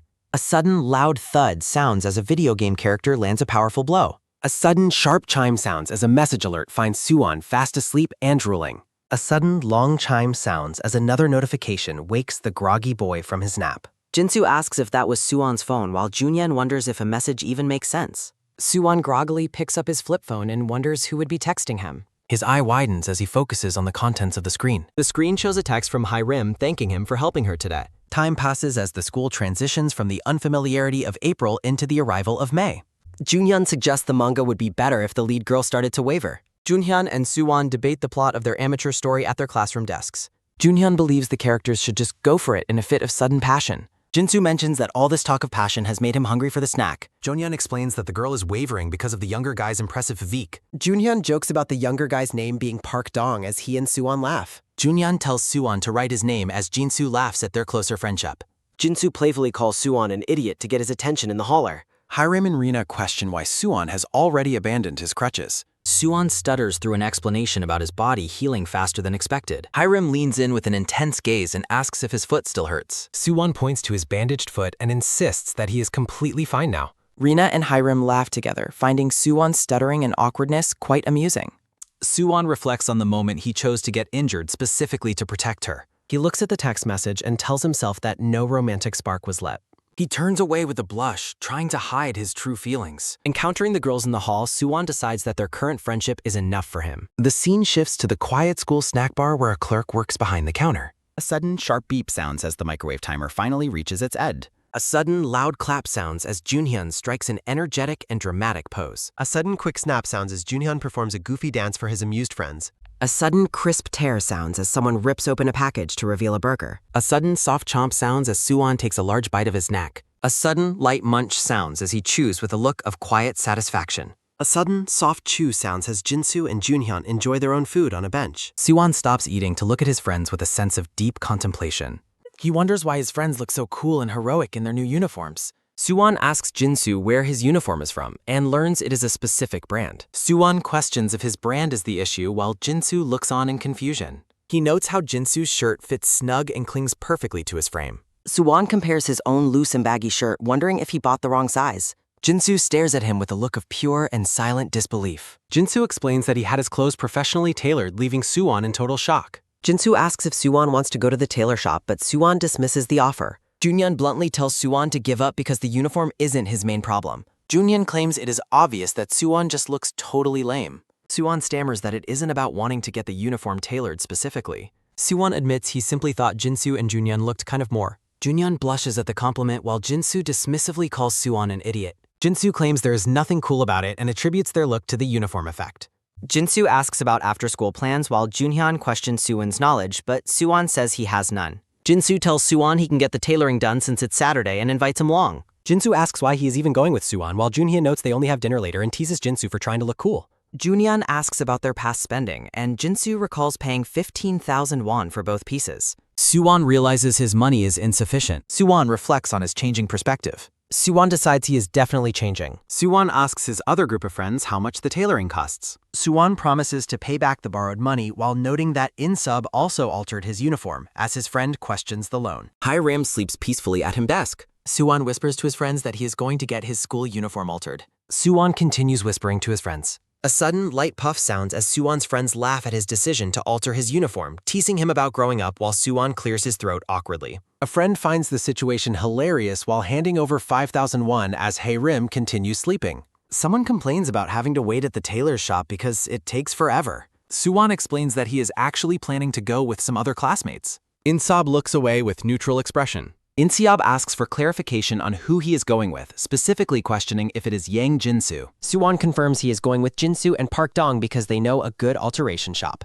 The boys listen to Suwon's explanation. In-sub notes they have become close friends and suggests Suwon should just come with them instead. In-sub points out Suwon has been hanging out with them lately while Suwon insists he just already made plans. A sudden, quick scratch sounds as In-sub claims all alteration shops are identical and suggests going to karaoke after they hang out first. Suwon reiterates his commitment to go with the others first, causing In-sub to dismissively give up. In-sub tells Suwon to just go with them and rudely tells him to screw off. Suwon is taken aback and asks why In-sub is acting so salty toward him. In-sub turns his back and coldly tells Suwon to get lost. Suwon questions the sudden drama while In-sub warns him to leave before he snaps, questioning his tone. Suwon explains he is only getting his uniform altered, but In-sub repeats his demand to get lost. In-sub admits he is not cool with how much Suwon has been stuck to the other boys lately. Suwon claims he would be stuck to In-sub if they shared a class and insists he isn't even that close with Jinsu's group. In-sub calls it bullshit and says they are besties, then asks why Suwon even hates them so much. Suwon asks if something specific happened between In-sub and the other boys in the past.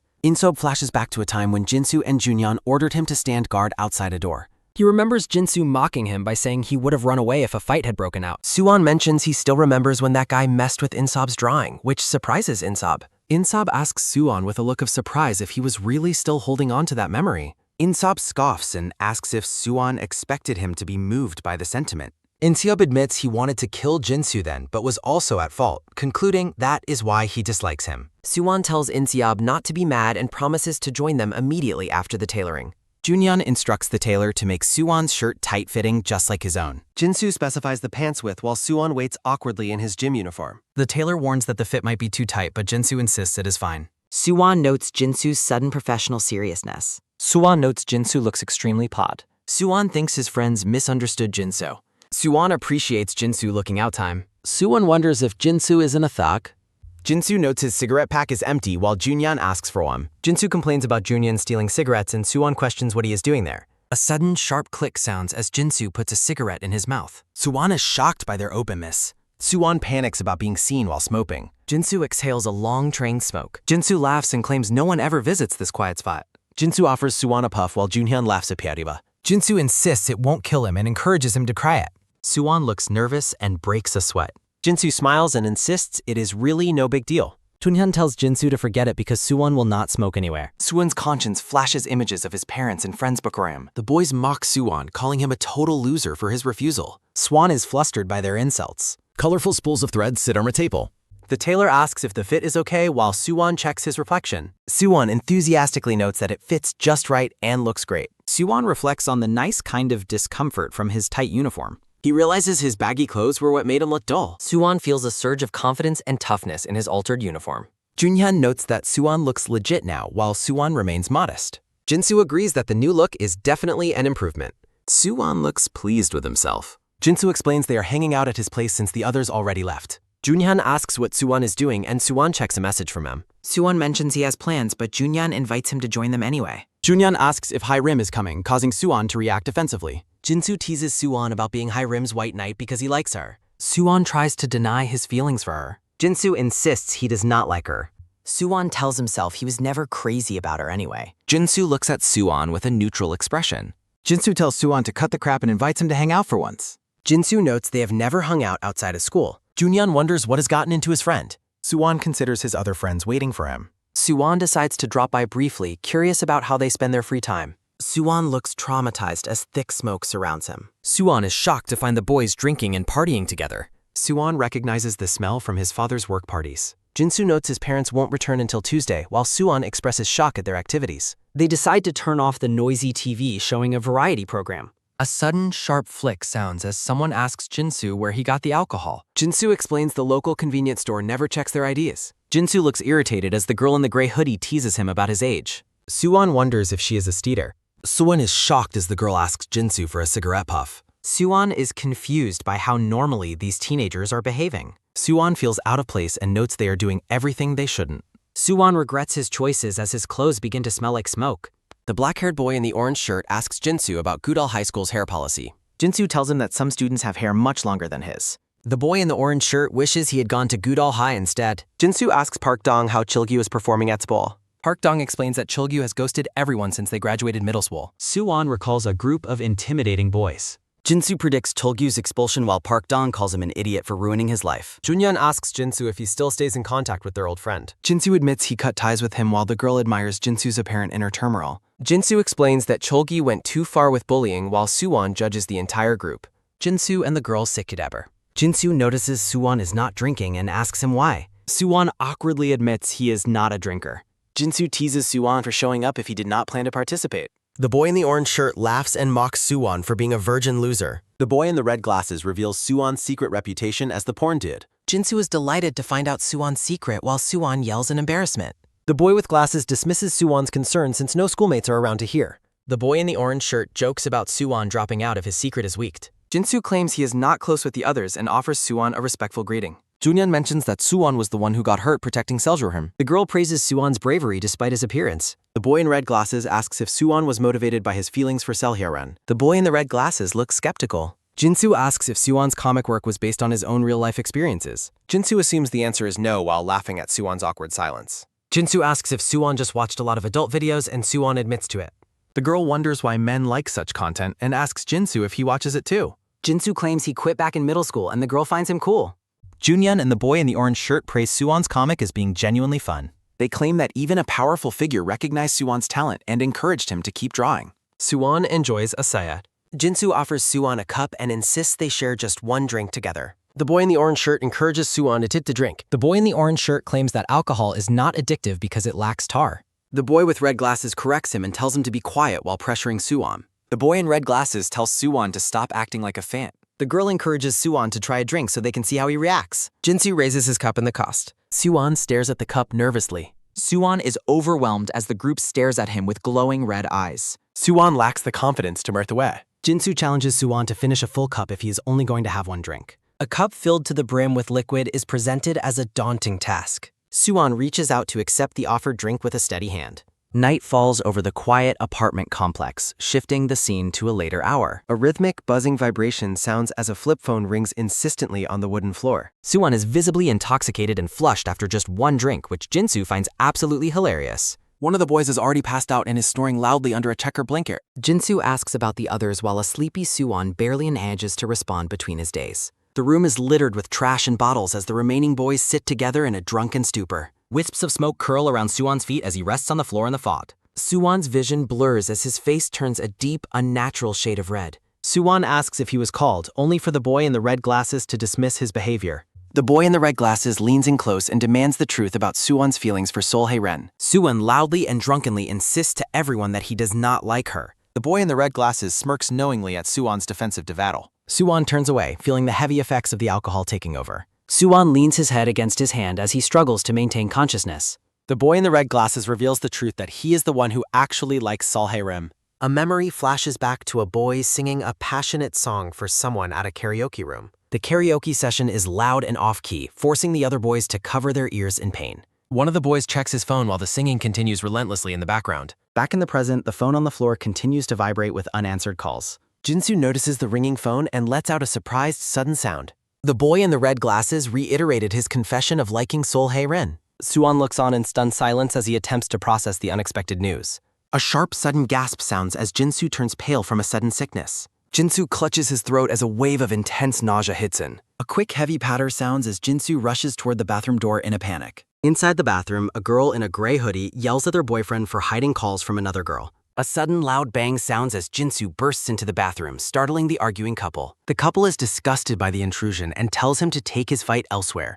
A sickening, heavy splash sounds as Jinsu finally succumbs to the alcohol and retches. Suwon drinks a soda and reflects on the claim that he once liked Sol Hae-ren. The boy in red glasses lights a cigarette and mentions they have been friends since middle school. Suwon nods along while taking another sip of his soda in silence. The boy in red glasses expresses relief that things are no longer awkward between them. Suwon smiles to himself while questioning why the other boy would choose her of all people. Jinsu stands over them and demands to know exactly when the crush first started. A sudden, deep thud sounds as Jinsu expresses his shock at the secret his friend kept. Jinsu asks why it was hidden, while the boy in red glasses questions if he needs permission. Narration questions if the boy was too scared of her brother or just afraid of being teased. Jinsu suspects the boy's secret motives for a previous group outing to Lade Wild. The boy in red glasses adjusts his frames and admits he followed her because of his feelings. Jinsu stares at his friend with a look of pure, focused betrayal. Jinsu recalls how his friend used to be quiet in middle school before trying to act tough. A memory of Sol Hae-ren looking disgusted surfaces, suggesting the boy changed his personality to impress her. Jinsu notes the suddenness of the invitation to hang out with Suwon earlier that day.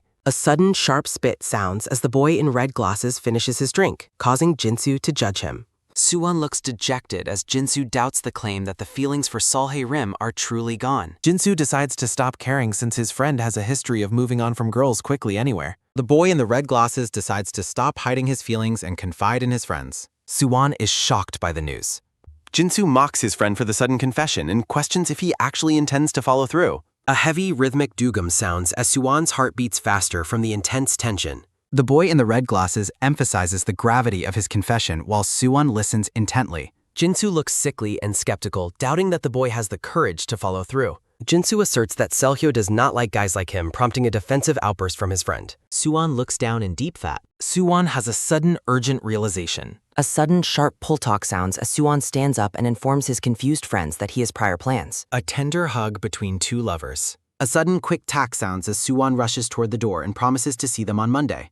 Suwon awkwardly refuses the girl's invitation to stay longer as he prepares to make his exit. As night deepens over the apartment, the boys exchange final words about their future plans. Suwon runs desperately through the quiet streets as he checks a frantic message from Sunyeon. Suwon realizes he is in serious trouble for ignoring his friend's repeated calls throughout the night. Suwon looks at his phone and sees a demanding message from Ono to meet at the billiard hall. A sudden, gagging ugh sounds as Suwon feels a wave of intense nausea hit him. A sickening, loud bleeg sounds under a street lamp as Suwon finally succumbs to the alcohol. Suwon wipes his mouth in misery. Suwon runs through the dark alleyways feeling completely exhausted and miserable. The quiet entrance to the billiard hall.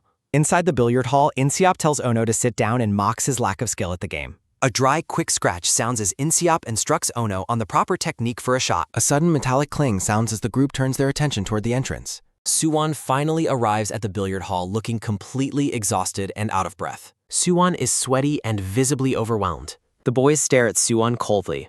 Junhyun remains silent and observant. A soft, weary exhale sounds as Inseop closes his eyes in frustration. Inseop mocks Suwon's late arrival and begins organizing the teams for their next billiard game. Junhyun and Inseop laugh at how tight Suwon's school uniform appears on him.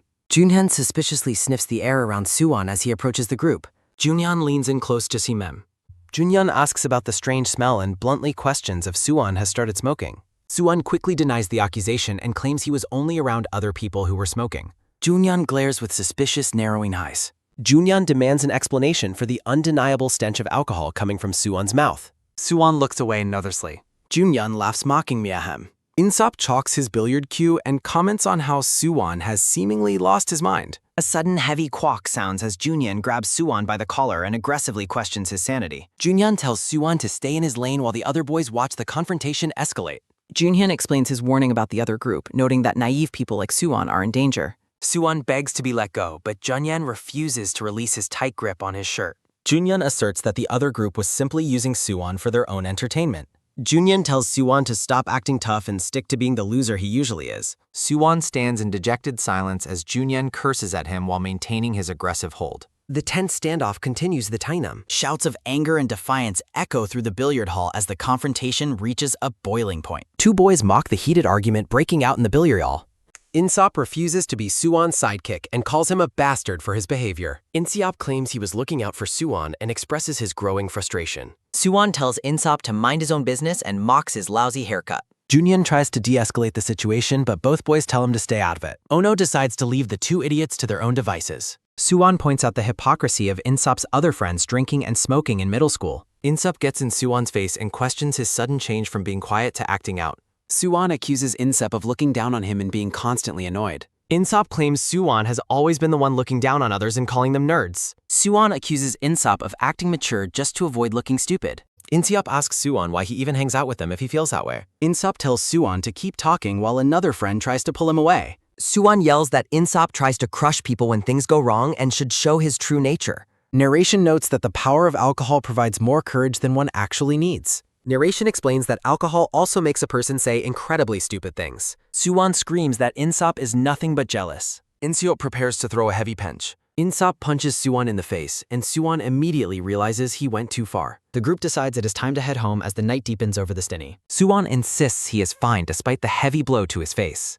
Junhyun complains that the boys made a pointless scene for nothing. Junhyun tells Suwon that Inseop's pride is hurt, but he will recover if left alone. The boys bid each other farewell until Monday morning. Inseop and Junhyun walk away together down the quiet street. Suwon stands alone, lost in his own thoughts. Suwon turns and begins his solitary walk home. Suwon clutches his bruised jaw and groans in misery.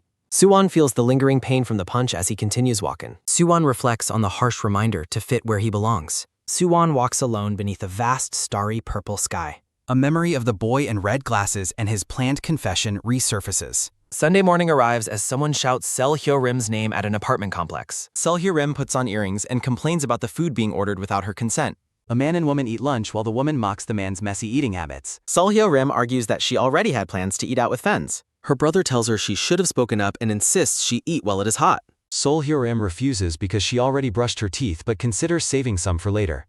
Her brother spits his food in shock while demanding to know where she is going and with whom. Sol Hyo-rim sits on the floor to put on her sneakers and says she is meeting friends. The woman has a sudden, playful realization about Sol Hyo-rim's plans. Sol Hyo-rim looks away, appearing slightly flustered by the attention. The woman expresses her confusion and suspicion regarding the situation. The man and woman stare intensely at Sol Hyo-rim with dark, glowing energy. Her brother warns her that she is too young for a boyfriend and should focus on studying. The woman continues eating her noodles with great enthusiasm. Sol Hyo-rim insists she has no boyfriend because boys are terrified of her. Her brother threatens her to come home early and warns against drinking or meeting guests. An angry scream of defiance echoes through the bright blue sky. Sol Hyo-rim stomps down the apartment stairs in a complete fury. Sol Hyo-rim enters a cafe in a complete fury. The group inside mocks her for her chronic lateness.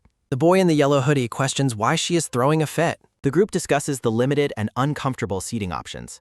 The boy in the yellow hoodie directs Hyo-rim to the open seat next to Youngjin. Hyo-rim sits down with a heavy sigh and asks what the others ordered.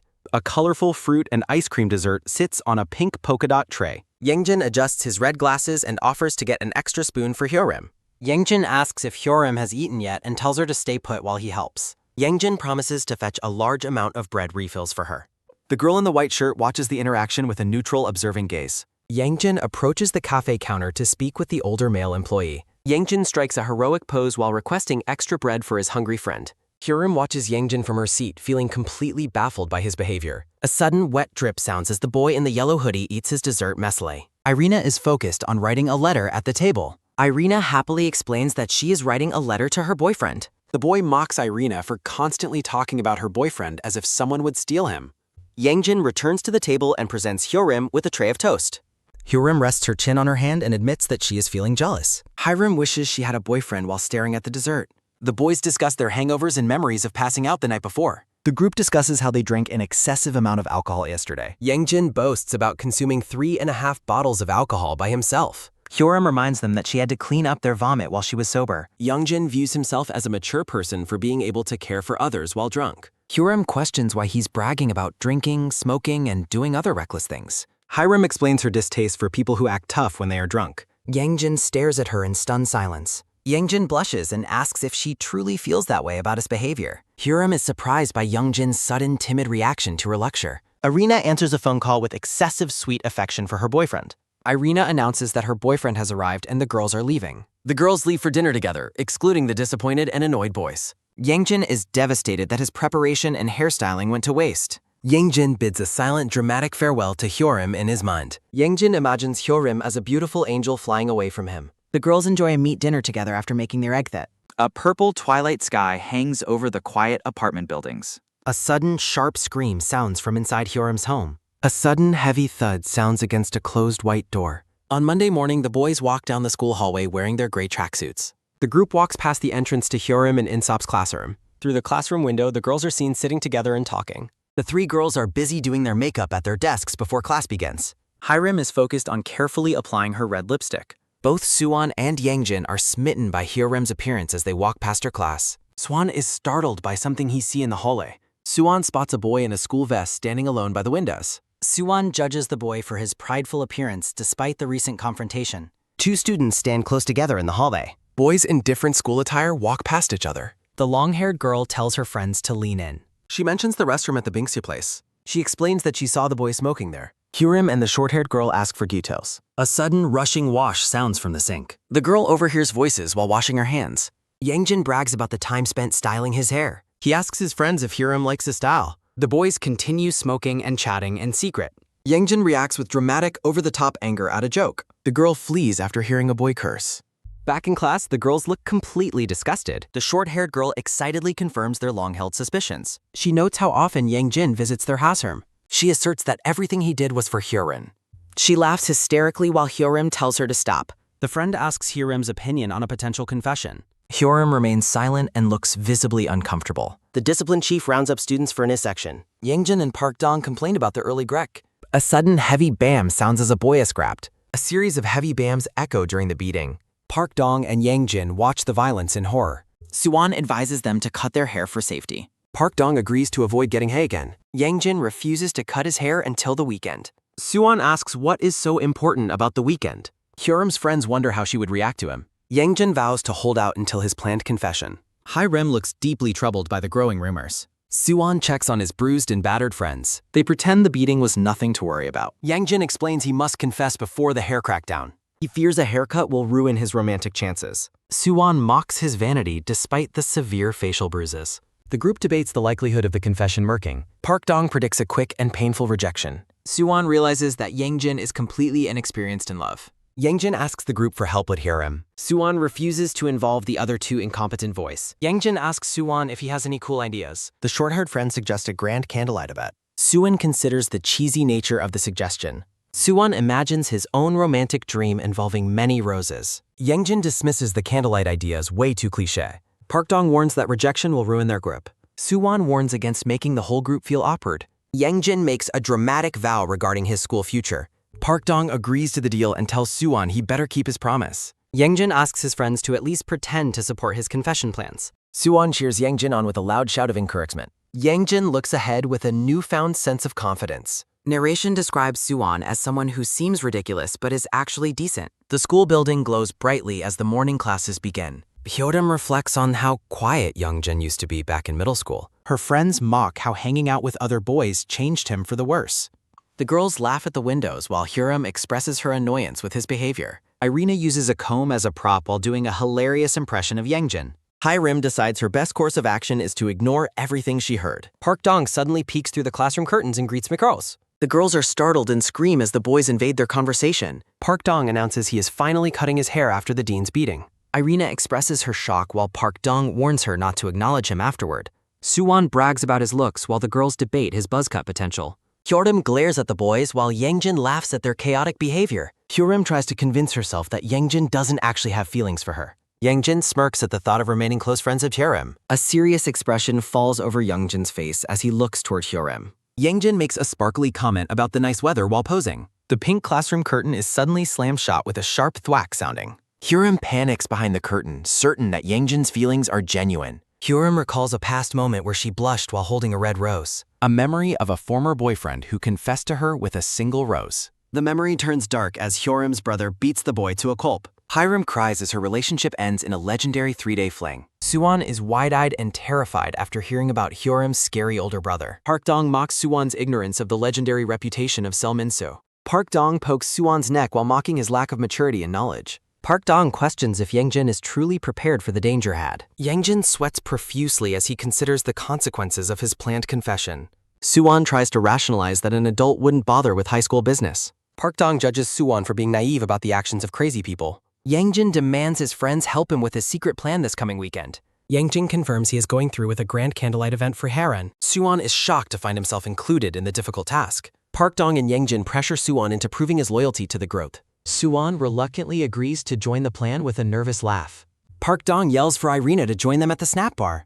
Irina agrees to go on the condition that Park Dong pays for everything. Irina excitedly tells Jin Kyung to come along for free food. The group prepares to eat a massive breakfast at Park Dong's expense. Park Dong smirks, revealing that he isn't the one who will be paying. Hyerim is confused and asks who is actually covering the bill. Hyerim's eyes widen as she focuses on the person standing nearby. Yangjin greets her with a cool and collected Tamir. Hyorim and Yangjin stand in a sparkly dreamlike atmosphere in a holler. Park Dong's plan moves to the next phase as they head to the snack bar. Park Dong pushes the girls along, planning to ditch them to leave Hyorim and Youngjin alone. Hyorim contemplates their next social is. Yangjin anticipates a moment alone together. The pair walks while drinking together. Park Dong schemes to ditch the group. Hyorim refuses food, surprising her friend. Park Dong warns Hyorim about her guide air. The group heads to the snack bar. Cafeteria interior with various school posters. A tray full of warm army stew. Irina anticipates eating her favorite spicy stew. Hyerim politely asks for an extra serving. The boys enter the busy school men's room. Park Dong spots the girls' table. Yangjin plans to sit beside Shaoran.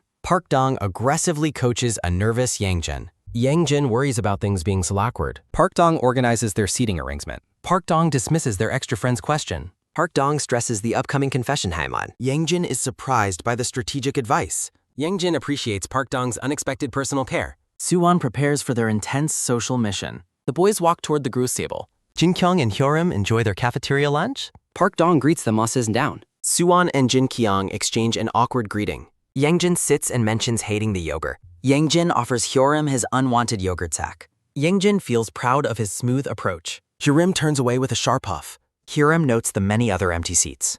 Hyorim fumes over Yangjin's chosen seat. Suwon and the others eat the lunch. A sudden, sharp tap sounds from the table. Hyerim stands up with a sudden job. Suwon questions why she's leaving Ollie. Hyerim suddenly claims she hates the skill. Park Dong yells after her abrupt departure. Suwon watches her go, feeling very uneasy. The group prepares for dinner together outside. Hyerim flees to avoid the group thither. The sun sets behind the quiet school. Students study during the late evening hours.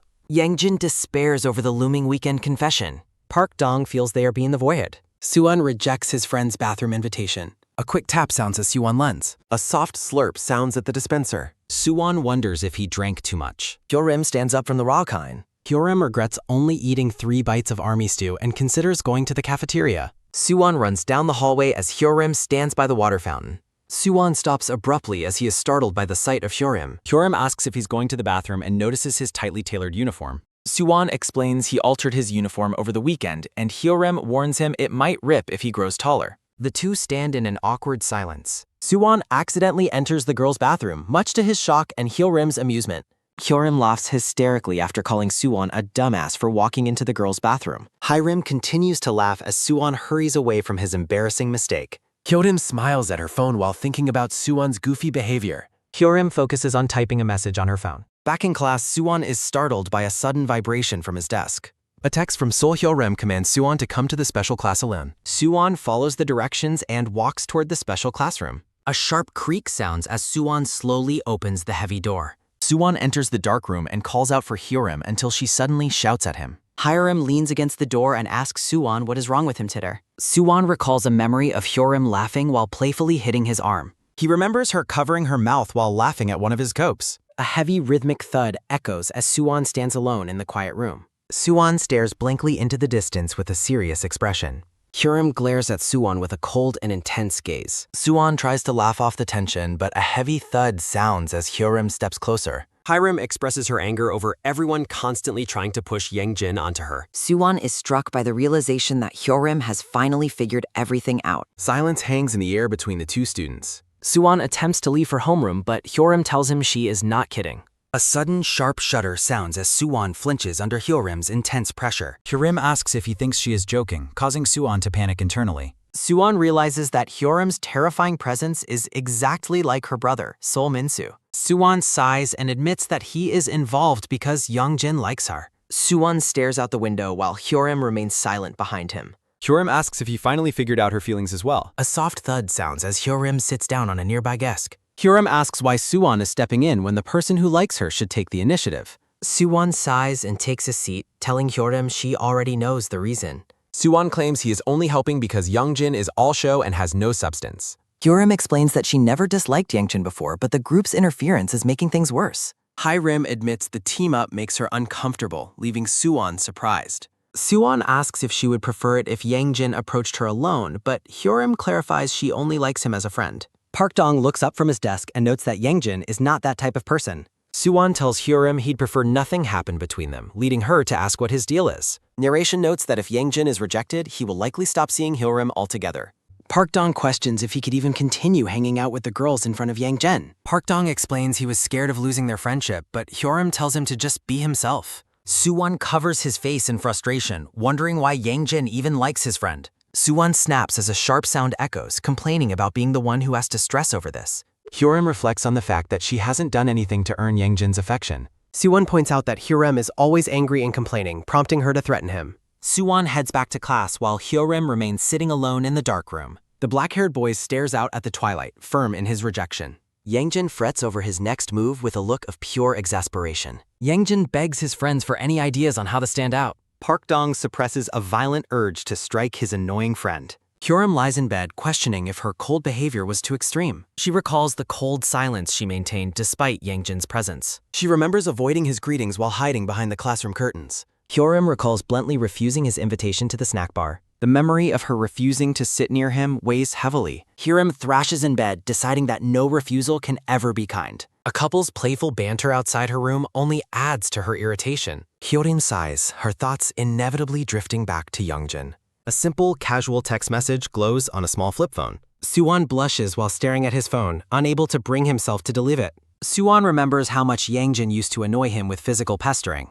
He recalls his intense dislike for Yangjin's constant boasting in the past. Despite their history, Suwon acknowledges they are now allies for the confession.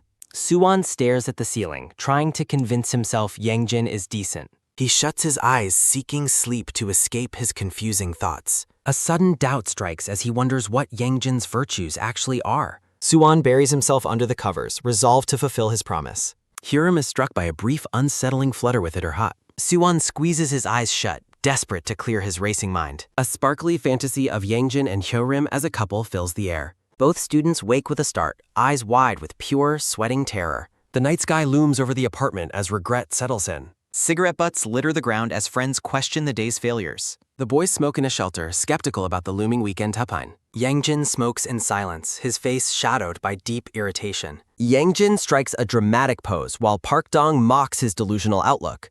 A sudden sharp punch lands on Yangjin's chest with a loud pock. Park Dong bluntly insults Yangjin's pathetic appearance. Park Dong takes an intense drag of his cigarette, looking grim. The group remains in the shelter under the weight of predicted rejection. The story shifts to a moment of quiet narrative transition. Yangjin gags on the smoke with a wet humph and a sharp bugh. A memory surfaces of Yangjin coughing out a strained kahek while others laughed. His friends mocked him for trying to smoke when he clearly couldn't. Young Yangjin leaned against a wall, saliva dripping as he struggled. The boy looked up in surprise at the shadow of someone approaching. A younger Hyorim stood over him, coldly questioning his poor choices. Young Yangjin blushed intensely, marking the moment his crush began.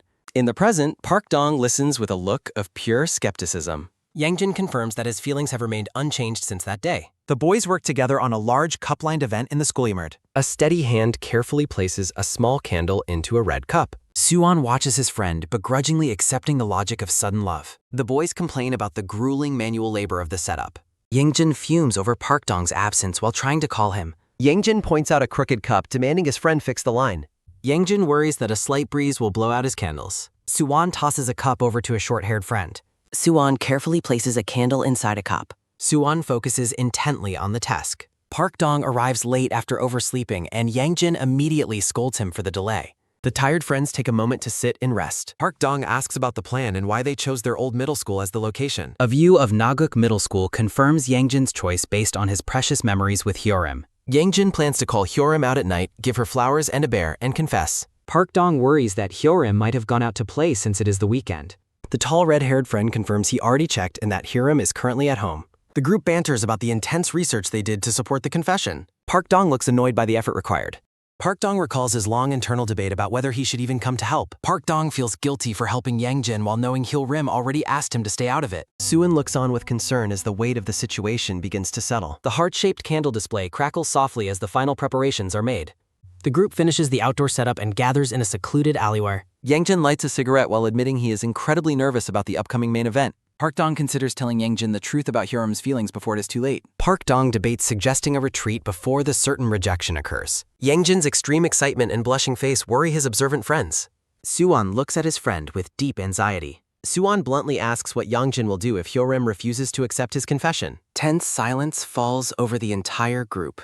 Yangjin lashes out at Suwon, telling him to stop being so negative during such a critical moment. Suwon quickly backtracks, claiming he was only posing a hypothetical question. Yangjin smokes while trying to maintain his resolve and confidence. Yangjin admits he has never truly impressed Hyorim before, making a quick acceptance unlikely. Park Dong is stunned by his friend's sudden self-awareness.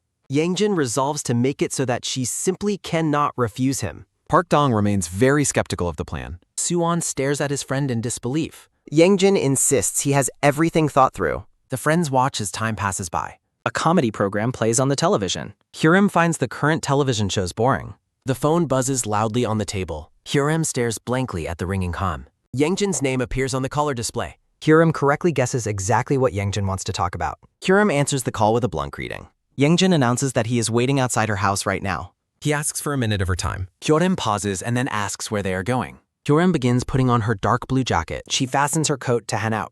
Hyorim prepares herself to deliver a firm rejection based on their long history as friends. Sol Minsu eats noodles in the background. Hyorim claims she is only heading to the convenience store. A man in a tank top warns Hyorim about the dangers of smoking, but she shouts back that she does not smoke. Hyorim walks through the quiet night streets, wondering if her friend is alone or with Park Dong. Hyorim reaches the entrance of Naguk Middle School, realizing someone is trying to appeal to her using their shared past. The school gate stands before her as a sudden, bright, sparkling light catches her attention. Intrigued by the unexpected glow, Hyorim wonders what the source of the light could possibly be. Hyorim steps forward, her face illuminated by the warm radiance coming from inside the gig. A grand scene unfolds as Yangjin Soo stands within a heart-shaped candle display, surrounded by an expectant crowd of friends. The narrative pauses briefly as a message of gratitude and support is displayed for the readers. Hyorim stands at the beginning of the candlelit path, facing the massive group of people gathered for the confession. Suwon watches the scene unfold, admitting to himself that he is seeing Yangjin Soo in a completely different light. Suwon reflects on how much Yangjin Soo has changed since the start of the semester, recognizing the sincerity of his feelings. Recalling the grueling work of setting up the candles, Suwon begrudgingly admits his friend might be a better person than him.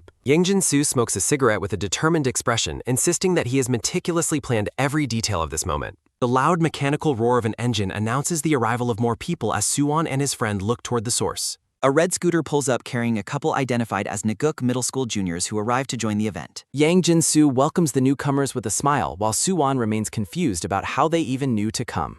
Onlookers admire the impressive candle display while a girl in denim shorts approaches the large gathering. Sung Hee-jun arrives with his friend Yarong, casually greeting the group of older boys. Hee-jun explains he only showed up because he was bored, while the rest of the group laughs and thanks him for coming. More friends stumble onto the scene, joking that the large gathering feels more like a school reunion. The group continues to banter and laugh while Suwon tries to get Yang Jin-soo's attention during the chaotic setup. Suwon questions if such a massive display is really necessary, but Yang Jin-soo just brushes him off. Yang Jin-soo spits on the ground and explains his strategy. With so many witnesses, he believes she won't be able to refuse him. Yang Jin-soo walks away with confidence, leaving Suwon to watch him with a mix of disbelief and annoyance. Cigarette butts litter the ground as the crowd jokes that Hyerim will simply reject him if she is not interested. A voice calls out to Hyerim, signaling that her arrival has finally been noticed by the gathered crowd. The alumni cheer loudly for Hyerim, showering her with compliments as she stands at the center of the spectacle. While the crowd celebrates, Suwon watches from the sidelines with a troubled, sweating face, sensing the impending tension. Suwon looks down in silence, feeling that the situation has escalated beyond what he originally expected. Suwon observes the grinning faces of the alumni and worries that this intense public pressure might be considered cheating. The crowd of Naguk Middle School alumni grows even more enthusiastic, their faces full of joy and excitement for the event. Several girls cheer for Hyerim to hurry up and go to Yang Jin-soo, laughing with pure excitement. Hyerim remains silent, her face a mask of uncertainty as the pressure from the crowd continues to build. Hyerim takes a slow, heavy step forward along the path of glowing candles as a soft sound echoes. Someone in a white hoodie watches from a distance, the atmosphere around the confession growing increasingly heavy. Suwon watches the encounter with a tense expression, a bead of sweat rolling down his cheek.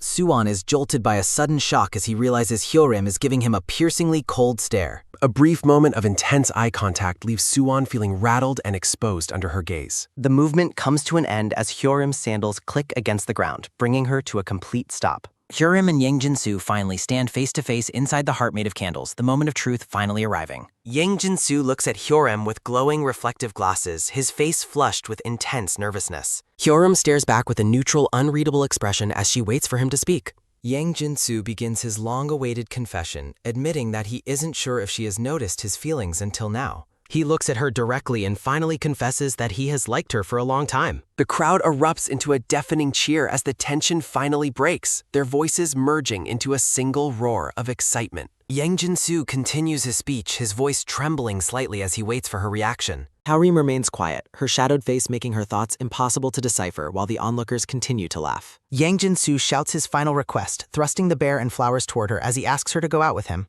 The entire schoolyard is filled with cheers and applause as the friends celebrate Yang Jin-soo's bold move. The grinning group of alumni chants for Hyerim to accept him, their faces lit up with pure, ecstatic joy. The crowd chants for Hyerim to accept the offer. Park Dong listens to the deafening, high-pressure cheers. Suwon reflects on Yang Jin-soo's calculated, intense strategy. Hyerim feels trapped by the suffocating public atmosphere. Hyerim remains silent as the intense observation continues. Park Dong desperately hopes she refuses the confession. Park Dong laments the unfairness of the forced situation. Hyerim stays speechless during the agonizingly tense moment. Jin-soo waits while Hyerim weighs her social options. The alumni continue their rowdy and excited cheering. Hyerim considers the permanent consequences of her choice. Park Dong watches the unfolding scene with Kad. A sudden gasp sounds as Hyerim reaches out. Yarong watches the exchange with wide, surprised eyes. The crowd erupts as Hyerim takes the flowers. Onlookers whisper about the new couple's official status. Hyerim holds the bouquet with deeply mixed feelings. Jin-soo asks for a final confirmation of their relationship. Hyerim prepares to deliver her final definitive answer. Hyerim's expression shifts to one of cold anger. Jin-soo laughs as the crowd demands a kiss. The chanting alumni take on a frenzied appearance. The crowd's rowdy behavior reaches a terrifying peak. Jin-soo realizes he overlooked a crucial, dangerous detail. Park Dong and Suwon recognize the impending disaster. A sharp smack sounds as the roses fall. The crowd's cheers turn into a confused silence. Hyerim lashes out at the group's utter madness. Hyerim's anger overrides any remaining sense of pressure. Jin-soo is startled by her sudden violent outburst. Hyerim condemns the confession as pure, malicious blackmail. Jin-soo tries to explain while Hyerim fumes uncontrollably. A clatter sounds as she kicks a candle. The alumni decide to stay quiet and the turf. Suwon worries about the escalating situation's dark outcome. Suwon's fear becomes visceral and completely overwhelming. A heavy step sounds directly behind the group. A deep, familiar voice calls out Hyerim's name. Seol Min-soo confronts his sister about her convenience lie. Min-soo's presence brings the entire event to a halt. Jin-soo stands frozen in the older brother's presence. Minsu mocks the group's elaborate candlelight sap. The juniors recognize the terrifying, muscular newcomer. The friends realize Minsu is actually standing there. Park Dong identifies the man as Hyeon's mother. Suwon's terror causes him to recall a family argument. Suwon loses his grip on reality from pure fear. Hyeorim asks her brother why he fawned her. Minsu explains his deep suspicion of her excuses. Minsu mentions hearing her claim about being forced. Minsu addresses the boy in the glasses while Jinsu tells him to go away. Minsu orders Jinsu over, ignoring Hyeorim's desperate warnings to stay away. Minsu repeats his command while Hyeorim tries to block his staff. Minsu threatens Jinsu with death if he stays, while Hyeorim threatens him if he comes. A sweating Jinsu wonders if there is any way to survive this situation. Hyeorim insists she can handle it and wasn't forced into anything. Minsu calmly repeats his threat to Jinsu while smoking a cigarette. Minsu asks if he should come there instead, leaving Jinsu paralyzed with fear. Someone's feet take off at a frantic, desperate pace. Jinsu rushes forward, promising to comply while trying to explain the situation. A loud smack sounds as Minsu strikes Jinsu mid-sentence. Hyeorim covers her mouth in complete, horrified shock. The gathered crowd watches the sudden violence with open mouths. Jinsu lies flat on the ground among the scattered Campbells. Jinsu wonders if the ground is shaking or his brain is spinning. Jinsu questions the insane level of power behind that single blow. Jinsu wonders how many more hits he can take while Minsu orders him to stand. Hyeorim pleads for the violence to stop as Minsu continues his command. Jinsu stammers a terrified and submissive apology to the older man. A clatter sounds as Jinsu's attempt to explain is cut short by a kick. Hyeorim screams for Minsu to stop hitting a kid as Jinsu collapses. Jinsu's face is frozen in an expression of pure visceral terror. Jinsu wonders if he truly did something wrong enough to deserve this. Jinsu realizes the older brother will never forgive him as Minsu looms over him. Jinsu begs for mercy, claiming the confession wasn't entirely his own idea. Minsu offers a terrifying hand to help him up while Jinsu cringes. Jinsu addresses Minsu with total submission while the man smokes silently. Heejun and Park Dong apologize profusely for starting the mess without permission. The two boys are paralyzed as they receive a lesson in submission. Minsu recalls their names while they tremble and try to trigger his sympathy. Heejun and Park Dong claim it is an absolute honor while maintaining submissive tones. Both boys offer Minsu sparkling, respectful eyes to show their extreme devotion.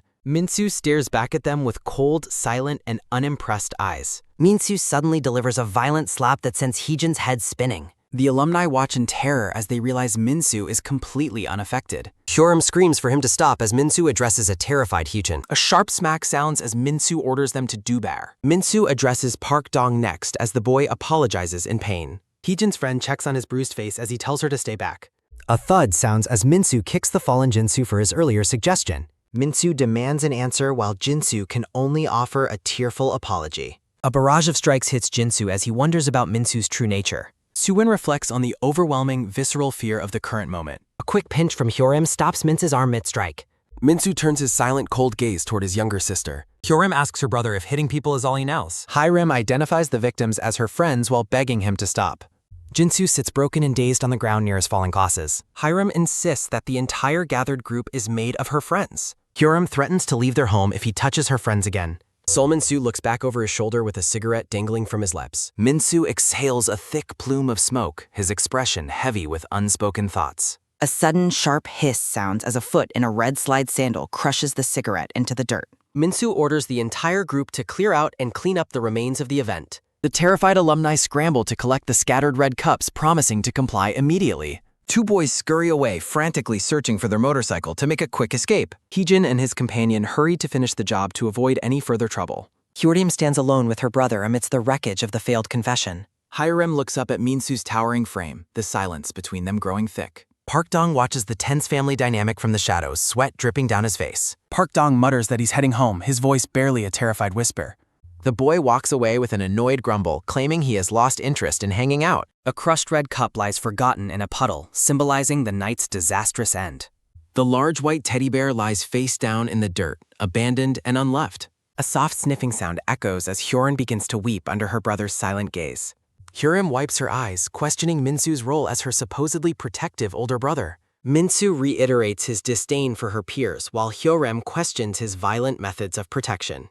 Hyeorim lashes out, accusing him of being trash himself, which prompts a sharp warning from Minsu. Hyeorim breaks down completely, begging to be left alone in her misery. She sobs about the permanent damage to her reputation, blaming him for ruining everything. Minsu watches his sister's emotional outburst with a stoic, unmoving, and slightly sweaty expression. Park Dong remains hidden behind the school fence, observing the painful family fallout. Park Dong stares through the iron bars, his face etched with intense worry. The scene concludes with production credits for the series creators. A summary of reader comments and author notes follows the main story sequence. Minsu turns away, coldly telling his sister to head home ahead of him. Hiram sits dejectedly on the curb while Minsu stands over her in the empty yard. Minsu questions her motives while she dismisses him, insisting she isn't going anywhere. Hyorim claims she only needs fresh air and begs for some solitude and peace. A soft rustle sounds as Minsu scratches his head, clearly frustrated by the situation. Minsu walks through the school gates, leaving his sister alone in the dark yard. The older brother stops abruptly, glancing back with a look of sudden, sharp realization. He gazes at the brick wall and the trees lining the school's quiet perimeter. A close-up reveals Minsu's narrowing eyes as he focuses intently on something out of sight. A heavy sigh escapes as Minsu disappears into the night's deep, encroaching shadows. Park Dong peeks around a corner, relieved to have survived a terrifying encounter. Park Dong watches the empty schoolyard through the bars of the iron fence. A sudden violent thud sounds as a boot kicks the brick wall in pure frustration. The alumni group huddles together, complaining about the erratic behavior of the CL siblings. Heejin looks on with a sour expression as his friends lament their current situation. The girl in the group cries, expressing her fear of the psycho brother's violence. Heejin clears his throat awkwardly, trying to maintain his composure before the group. Heejin boastfully claims the blow didn't hurt while the hoodie boy watches with silent contempt. The boy in the hoodie exhales smoke, reflecting on how exhausted he is with the drama. The girl clings to Heejin's arm while he looks on with a surprised expression. Heejin mocks Yenjin-su's pathetic state as the boy crouches nearby in total despair. A wet splat sounds as a completely broken Jinsu drools on the ground in defeat. Heejin and the girl laugh cruelly at Jinsu's fleeting 30-second failed relationship. The boy in the hoodie joins in the laughter at Jinsu's expense. Heejun offers a sarcastic apology, claiming he was only trying to cheer everyone up. Jinsu sits alone in the oppressive darkness. Heejin dismisses the evening's violent disaster as a mere joke. Jinsu's face remains marked by the physical and emotional toll. Heejin mocks Jinsu's embarrassment while laughing at his expense. Jinsu stares at the ground in silent, dazed misery. A quick, sharp snap sounds as the internal tension finally peaks. Heejin complains about the brother's lunacy while Jinsu remains broken. Park Dong and his friend decide they have seen enough. Park Dong reflects on the unfairness of Jinsu being hit while helping. Jinsu remains hunched over in total wordless defeat. Hyorin begins cleaning up the scattered remnants of the failed event. Hiram wonders what Jinsu's true motivation for the confession was. She continues her lonely task in the quiet schoolyard. Hyorim regrets showing up to witness the violent fallout. Jinsu regrets not being kinder during the initial confrontation. Hiram's hand reaches for another discarded red cup. A soft sob sounds as Hyorim's composure begins to break. Another person's hand joins the cleanup effort on the ground. Hiram looks up to find Suwon assisting her with the trash. Suwon works quickly while Hyorim questions his presence there. Suwon explains his desire to help with the heavy cleanup workload. Hiram bluntly rejects his assistance and questions his actual effectiveness. Suwon insists on finishing a few more things before departing. Hyorim tells him to do whatever he wants. Hyorim questions if Suwon is merely a lackey for the older boys. Suwon offers a simple and quiet denial. Hiram tries to speak nicely while asking if he was coerced. The cleanup progress shows a growing, orderly stock of red cups. Suwon acknowledges the terrifying presence of Hyorim's older brother. Hyorim calls her brother insane while noting Suwon's lucky escape. Suwon remains silent as he recalls the brother's brutal efficiency. Suwon begins to voice a shared sentiment with the alumni group. A small, weary laugh escapes Hyorim's lips. Hiram assumes her former friends are currently insulting her behind her back. Suwon asks why anyone would speak ill of her. Hyorim watches him with a silent and contemplative gaze. A close-up captures Hyorim's steady and unblinking eye. Hyorim's expression shifts slightly as she observes Suwon's sincerity. Hyorim stands to leave, clutching the large white teddy bear. She calls out to Suwon as he prepares to head home. Hyorim offers a parting wish for his safe return. Suwon stands completely stunned by her unexpected kindness. Suwon responds with a bright and enthusiastic confirmation. A sudden thump sounds as the focus shifts to Park Dong's new look. Suwon and his friends continue to tease Park Dong about his hair. The boys joke about Daegius ruined bangs after a salon visit. Suwon notes that Jinsu has failed to attend school today. Suwon grows concerned as Jinsu refuses to answer any calls. A transition page provides context for the series' unique title. The homeroom teacher orders the class to prioritize their studies. Park Dong looks nervously toward his classmates as they mock his appearance. He reflects on his status as the only student allowed to grow out his hair. The teacher enters as students stand to greet him. A student stands outside the school fence smoking openly. Park Dong watches the brazen display of rule-breaking from the classroom. Park Dong's eyes widen in absolute shock. Students identify the smoker as the notorious Jung Chul-gyu while laughing at his antics. The class crowds the window, anticipating the dean's imminent arrival. Young Jin asks if the troublemaker is a friend, but Park Dong denies a close connection. Park Dong notes that Chul-gyu has recently begun ignoring his old peers. The students watch in confusion as the boy outside begins removing his uniform. Cheolgyu nonchalantly continues smoking while holding his discarded shirt. A sudden sharp click sounds as Cheolgyu uses a lighter to set his shirt on fire. The onlookers laugh hysterically as the student defiantly burns his clothes. The dean watches the scene from the window with a disapproving click of his tongue. Park Dong remains silent, disgusted by the juvenile display of rebellion. The dean charges toward Cheolgyu, shouting the boy's name in fury. Cheolgyu sprints away as the dean orders him to stop. The boy laughs, announcing his dropout status while mocking the dean's life of scolding. The students cheer at the dramatic spectacle unfolding outside. Park Dong wonders if his classmates truly find such behavior impressive. Several students nap at their desks after the 5th period. A soft, rhythmic Z sounds as Park Dong sleeps soundly. Park Dong jolts awake, insisting he was merely deep in thought. Youngjin mocks him for dreaming while suggesting they go find some entertainment. The boys discuss Yang Jin-soo's absence and the possibility of him dropping out too. A powerful kick cuts to the air. A girl in a gray tracksuit delivers a sharp kick to Park Dong's rear. Park Dong screams in pain while the girl expresses relief at seeing him. The girls laugh cruelly while comparing Park Dong's hair to a baby's head. The girl continues her mockery, petting his head while calling him pathetic. Park Dong's expression darkens with mounting irritation. A sharp plock sounds as Park Dong swats the girl's hand away. Park Dong walks away in silence. The girls complain about his attitude while questioning if the strike was too hard. Hyorim stares after him, realizing that Park Dong is genuinely angry. In the bathroom, students joke about Cheolgyu's earlier public meltdown. Youngjin and Park Dong smoke by the window, questioning the logic of their peers. Youngjin reflects on the inability of certain students to adapt to high school life. Park Dong dismisses the entire group as simple-minded kids. Youngjin mentions that he has been warning Cheolgyu about his BNA there. Park Dong remains silent as he smucks. Youngjin asks if he is upset, but Park Dong reiterates that he and Cheolgyu were never friends. Other students observe Hyorim's group sulking on the stacks. The curly-haired girl complains about the humiliation they suffered while Hyorim remains silent. The brown-haired girl notes that they weren't even informed about the previous night's events. Hyorim reflects on the embarrassment of her brother's actions and Jinsu's subsequent absence. The girls joke about how Hyorim should have cruelly accepted the confession. Hyorim considers swallowing her pride to apologize and mend her relationships. A volleyball flies through the air as the friends insist the others should apologize first. The brown-haired girl suggests waiting to see how things develop, noting the situation's current ambiguity. The curly-haired girl hopes for a natural resolution, believing Park Dong doesn't have a grudge-holding personality. Hyorim seethes in silence, cursing Yang Jin-soo's name in her bitter thoughts. The scene shifts to a dimly lit internet cafe where Jin-soo sits alone playing a competitive shooter. Jin-soo cries out in shock as his character is killed and forced to respawn. Overwhelmed by frustration, Jin-soo covers his eyes and lets out a long, drawn-out curse. A violent bang sounds as Jin-soo slams his fist onto the desk in a fit of rage. Jin-soo lights a cigarette, lamenting his terrible performance in the game and his general lack of luck. Jin-soo's expression remains dark as he stares intensely while smoking. He vividly recalls Hyorim's cutting words regarding his inability to act independently. Jin-soo's jaw tightens with a sharp grit as he struggles with his mounting anger. He questions his own mistakes, feeling completely victimized and mistreated by everyone around him. His heart jumps as a sudden, sharp surprise sounds when a voice demands to know who told him to smoke. Jin-soo blinks in bewilderment as he tries to identify the person interrupting his solitude. Cheolgyu mocks Jin-soo's fearful reaction while questioning why he is at the cafe instead of school. Meanwhile, Park Dong sits in class, lost in thought as his peers focus on their studies. Park Dong stares ahead with a vacant expression, clearly distracted from the lesson. Cheolgyu looms over the seated boy, warning Jin-soo not to engage in any foolish nonsense.